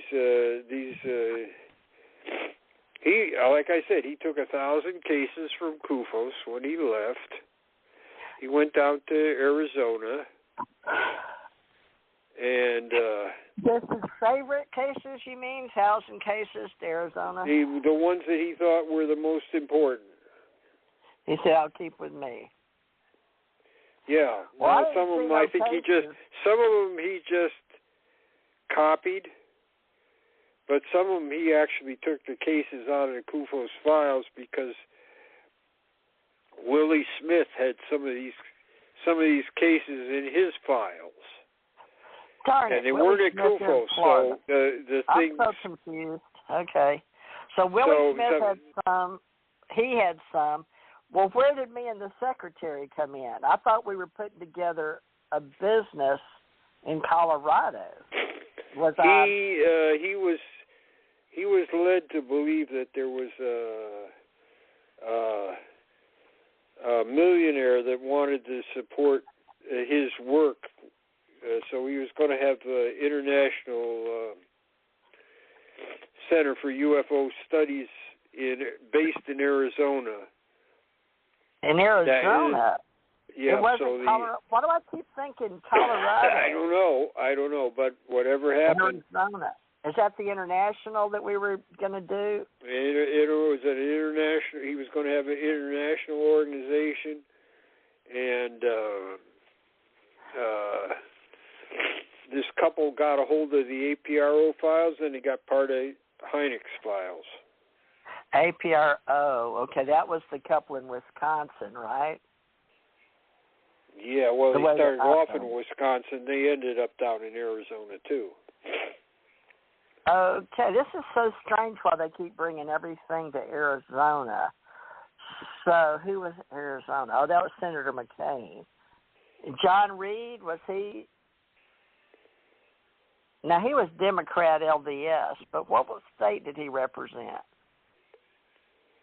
I don't know. He was a Democrat. Let me look. John Reed, R-E-E-D. American journalist. No, John Reed attorney, Pennsylvania. John Reed fitness. Am I not getting? Isn't it John? Is that who we're talking about, Senator? Maybe I'm saying it wrong. Who were we? The only John Reed I know of is he works at John Hopkins University. That's the only John Reed I know about.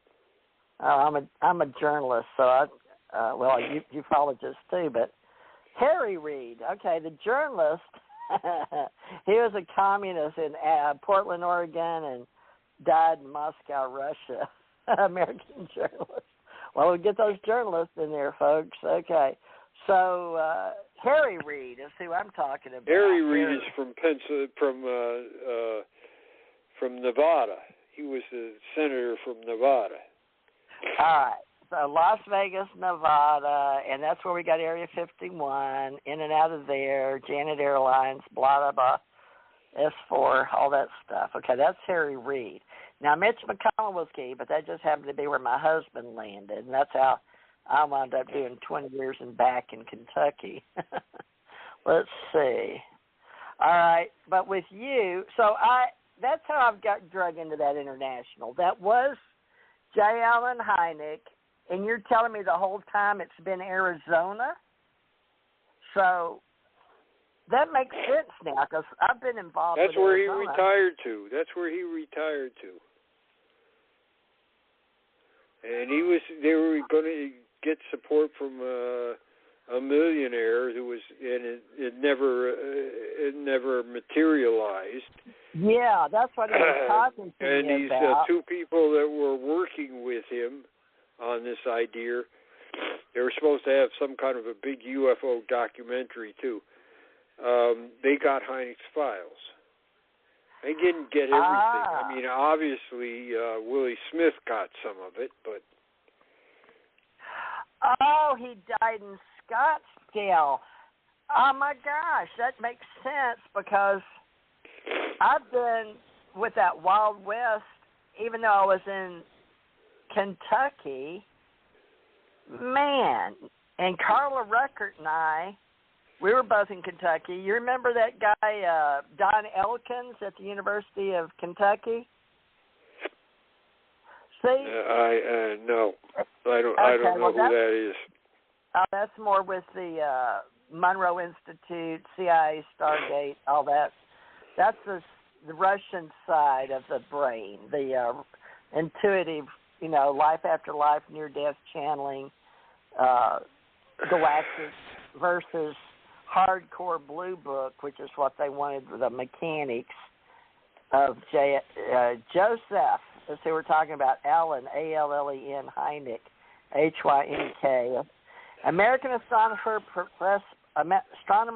professor, ufologist, and remember for UFO research, and he talked to me in space, and he did the UF Air Force 2 projects, Project Sign and Project Blue Book. And then his son Joel Hynek was what do you call those people that help talk about him for the UFO History Channel, Project Blue Book, Series 1 and 2, or Year 1 and 2, Series 1 and 2. And he was educated at the University of Chicago. And that brings in where he was. He was at Northwestern University. I don't think he was ever at University of Chicago. He didn't go. Really? He was the head of the observatory at Northwestern University. Huh.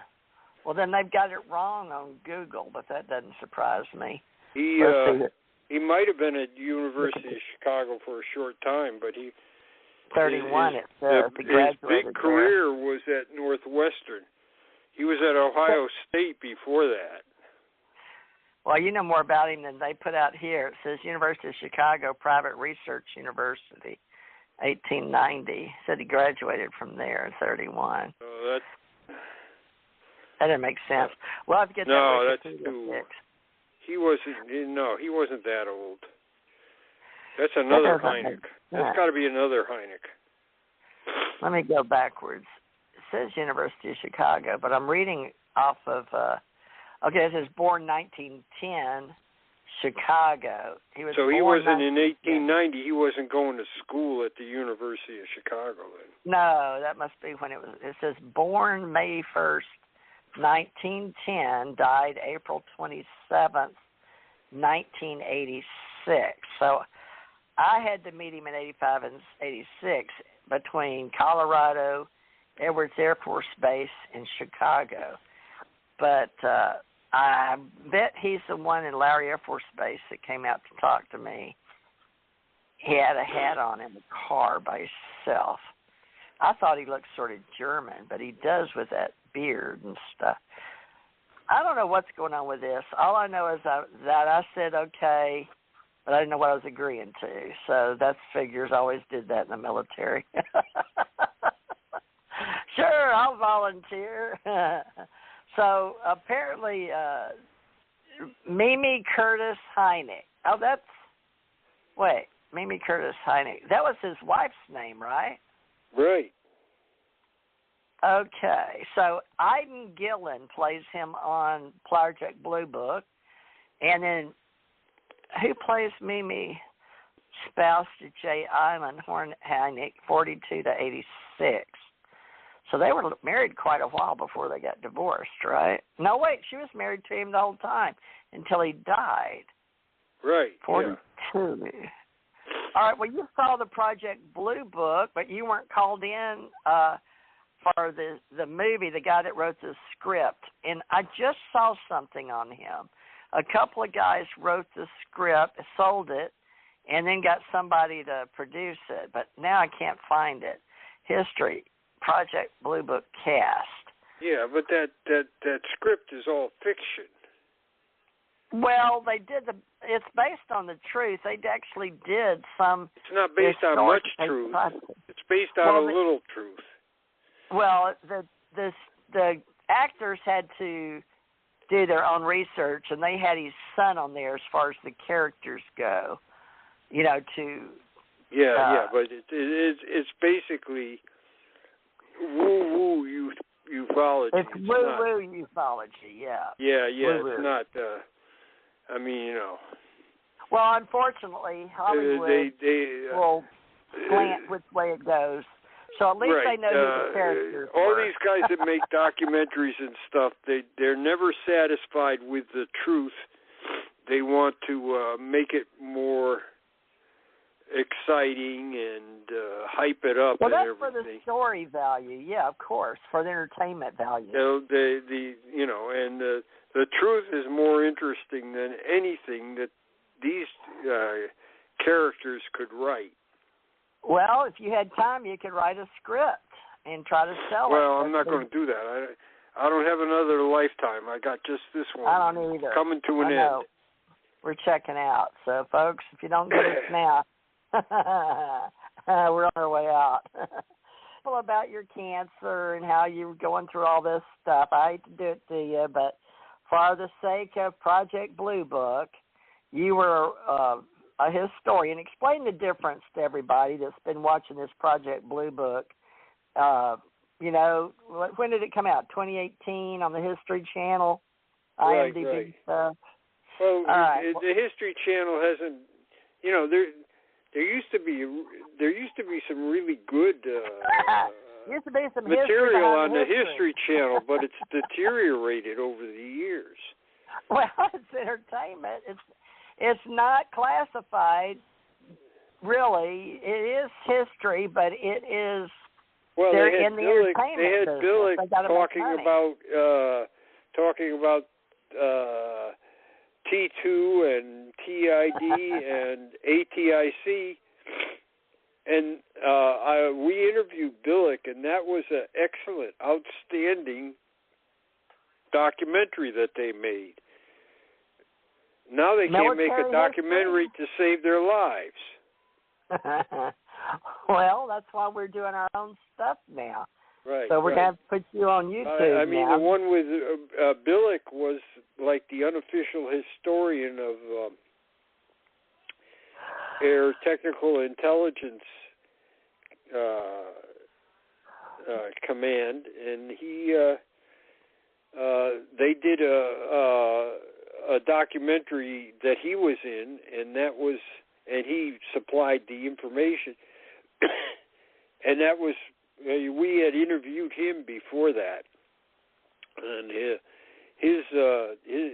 information in the documentary that History Channel did was really good. Well, now his son, but they can't keep it up. They just want to soup everything up now. Well, yeah,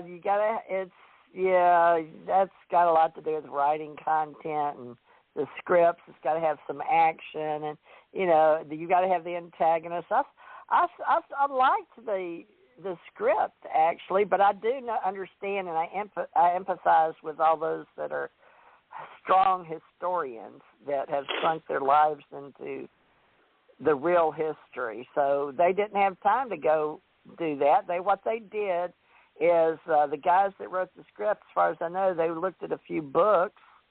And the guy that played him, saw some reels of him and I don't know if they read the books or not, but it's up to each individual character to get as much, history to play the actor. And so what part, but you're saying that the actual historical script, I mean, there's a flavor of the story based on, enough that my sister called me and said, I think we owe you an apology, because she works state law enforcement, and her husband was on TV a lot, but he was a professional criminal forensics, Jim Thomas with the state of Texas forensic, so they used him a lot, in cases, still want him for cases. But they called me and said, I guess we owe you an apology, because they heard me talking about J. Allen Hynek and flying here and flying there and UFOs, and they thought I was crazy, literally. And so all I can say is that helped me.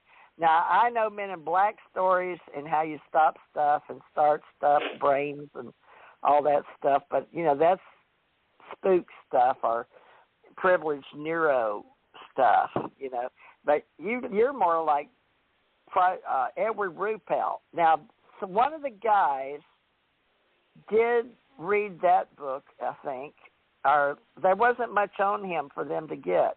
He wasn't in any reels. They go in Hollywood by what they can go get a quick, look at. They don't necessarily want to read the books. You understand? Just like kids today. Yeah, I understand. It's not when they did the ABC Peter Jennings UFO special. Those guys started from scratch, from absolute scratch. What about Walter And they read everything they could, and they were talking to me and Swords and a number of other people. And the guy said he wanted everything I had on the CIA, so we talked that one day, and then a couple of days later he came back and he said, you know what? From our information, the CIA is not that involved in UFOs. Are you kidding me? Come on. Yeah, that's what he said. He said, yeah. I said, well, I sort of agree with you. They're not leading the thing here. It's the Air Force, which is that's what Brad Sparks believes too. When I was a kid, every division had their own files, and they're all wanting the money for the investigation, and some of it was in D.C., and some of it was in Colorado underground, and some was in Las Vegas, and let's see, I had to go to Dayton, Ohio. Some was over there, so it was spread all over, and that at least 5 places that I know of. Not to mention part of the old UFOs, and I don't know where all they had the little grays, I guess. Anyways, I was talking to several of the people that were on that documentary. Oh, a documentary. Now that was the Peter Jennings documentary. So Peter, but we dead talked. Now, right?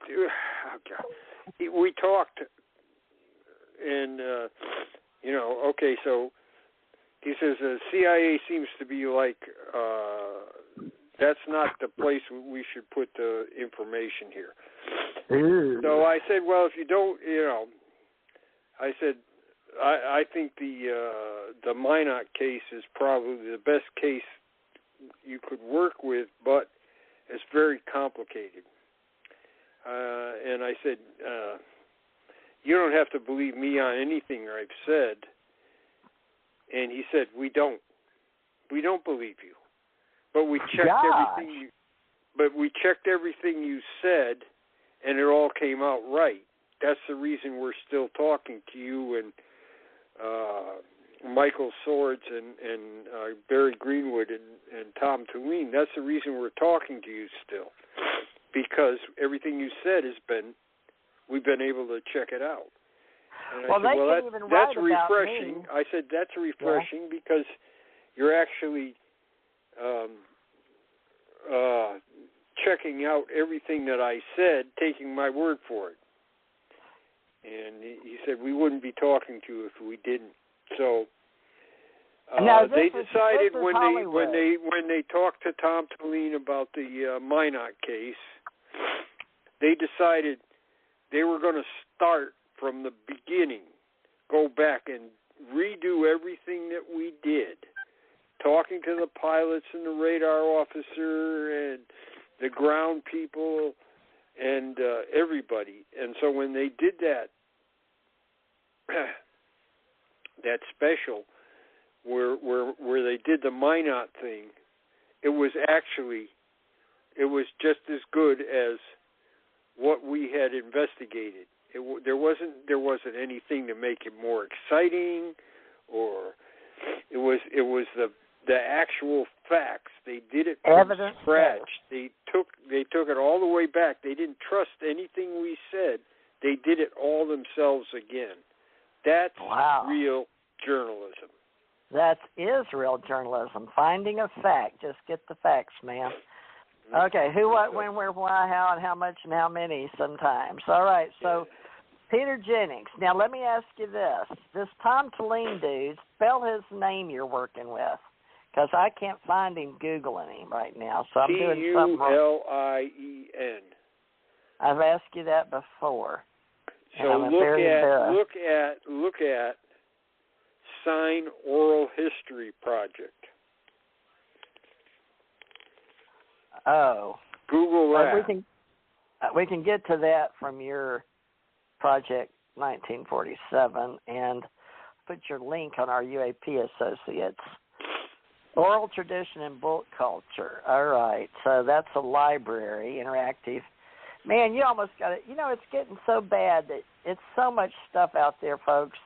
It's so hard to dig. And interactive oral composition, resources. You got to know what you're looking for to find it. You got to know the questions before you can, and then you got to know how to spell it. Tom Tulane could be Tellin or Telline.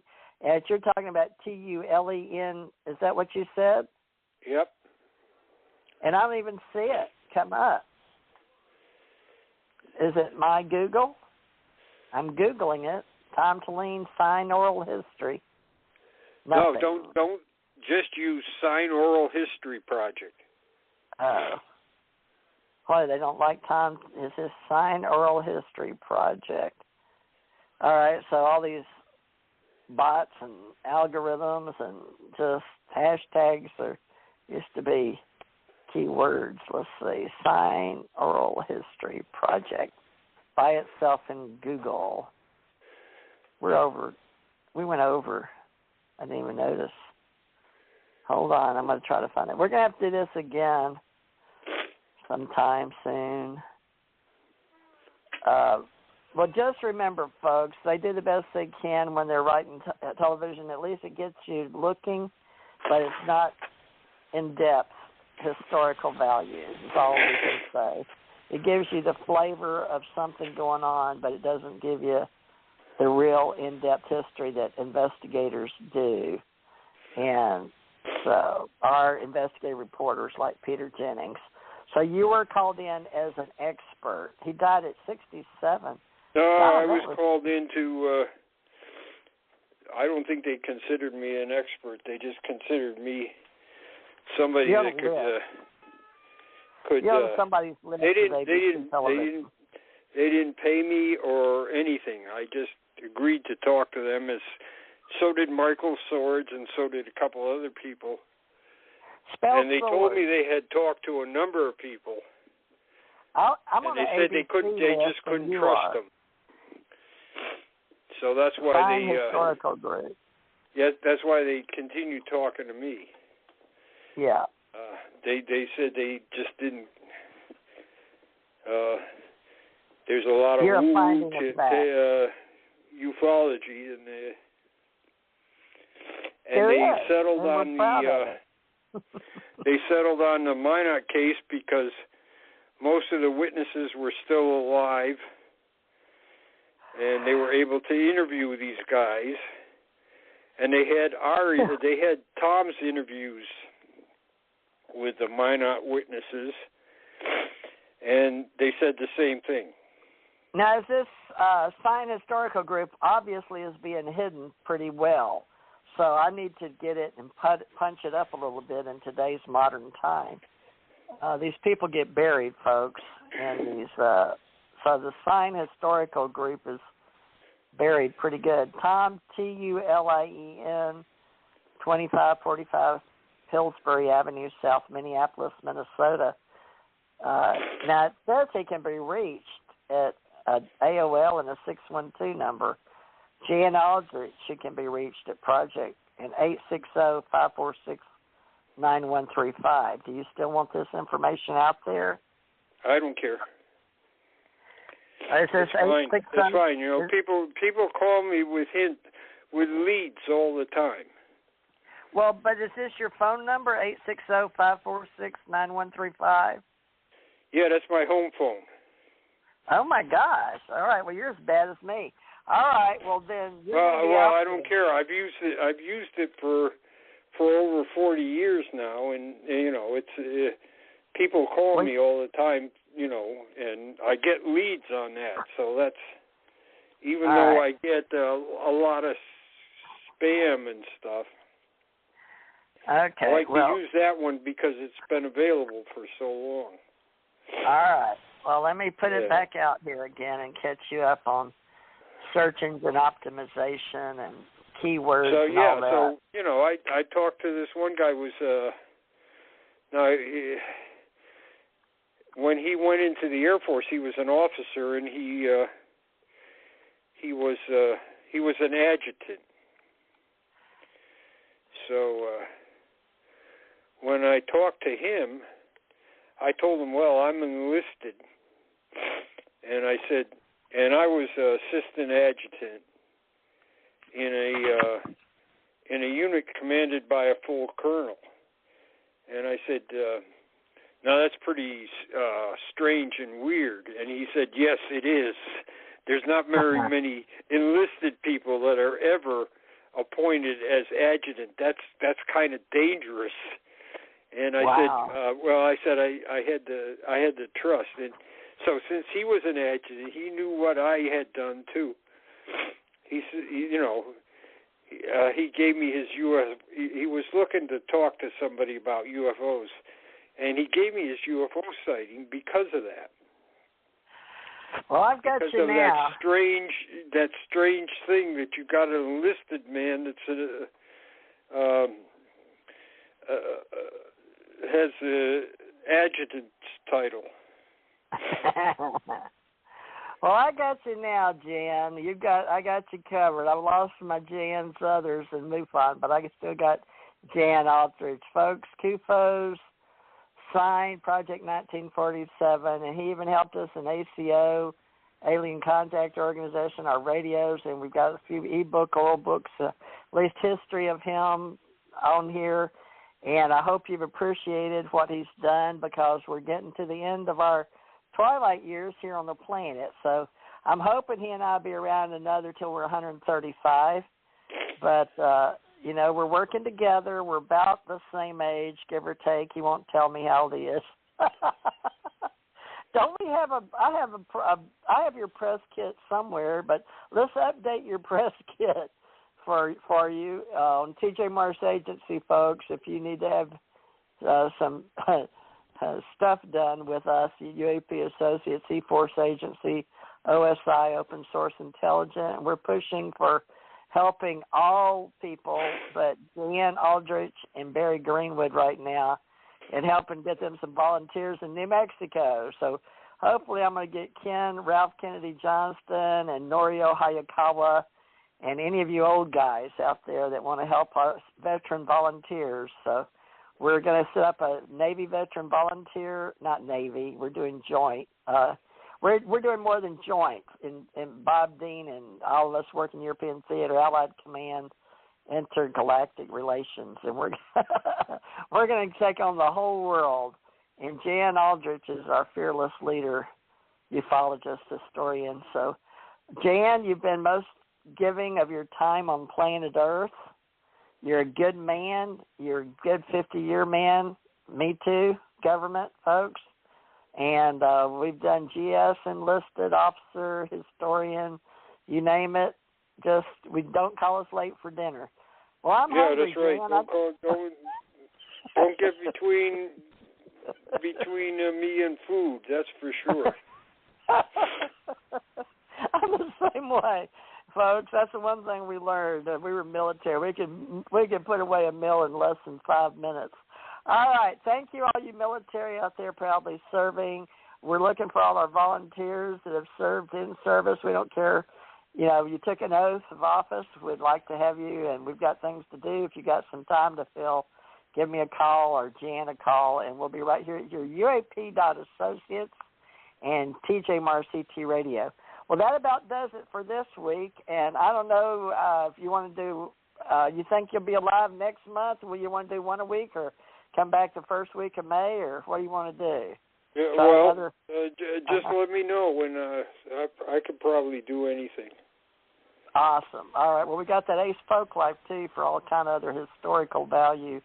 But he does a pretty good job of keeping us informed, folks, of the various organizations that do his favorite topic as a ufologist. Thank you, Jan. You've been wonderful. I've got you here, and I'm going to try to get you on another show that I'm on for the Cosmos, and we're doing whatever we can to do some YouTube. So I hope you're not shy. So we'll put your face out there, too, pretty soon, okay? I just got to get myself organized to do everything I need to do for everybody. Well, folks, we are volunteers, believe it or not, in what we do. So we'll try to be back here maybe next week. We'll see if he's available. 4 to 6, Jan, or 5 to 7 your time if you're available or if you're not scanning. We'll try to get you some more data out here. You can think of some more stuff that's oral, folks. We'll do our best to keep you entertained right here on Blog Talk Radio, TJ Mars ET Radio, UAP Associates. Now I got to go punch the buttons if I can find them. All right, I'm going to end the call, so we'll have it right here, and on ACIR Radio, it will be syndicated by Spreaker, on iHeart, Spotify, Amazon, you name it. Well, I pay for it. All right, love and light. Thank you very much, Jan. See you maybe next week if you're available. Okay. Thank you.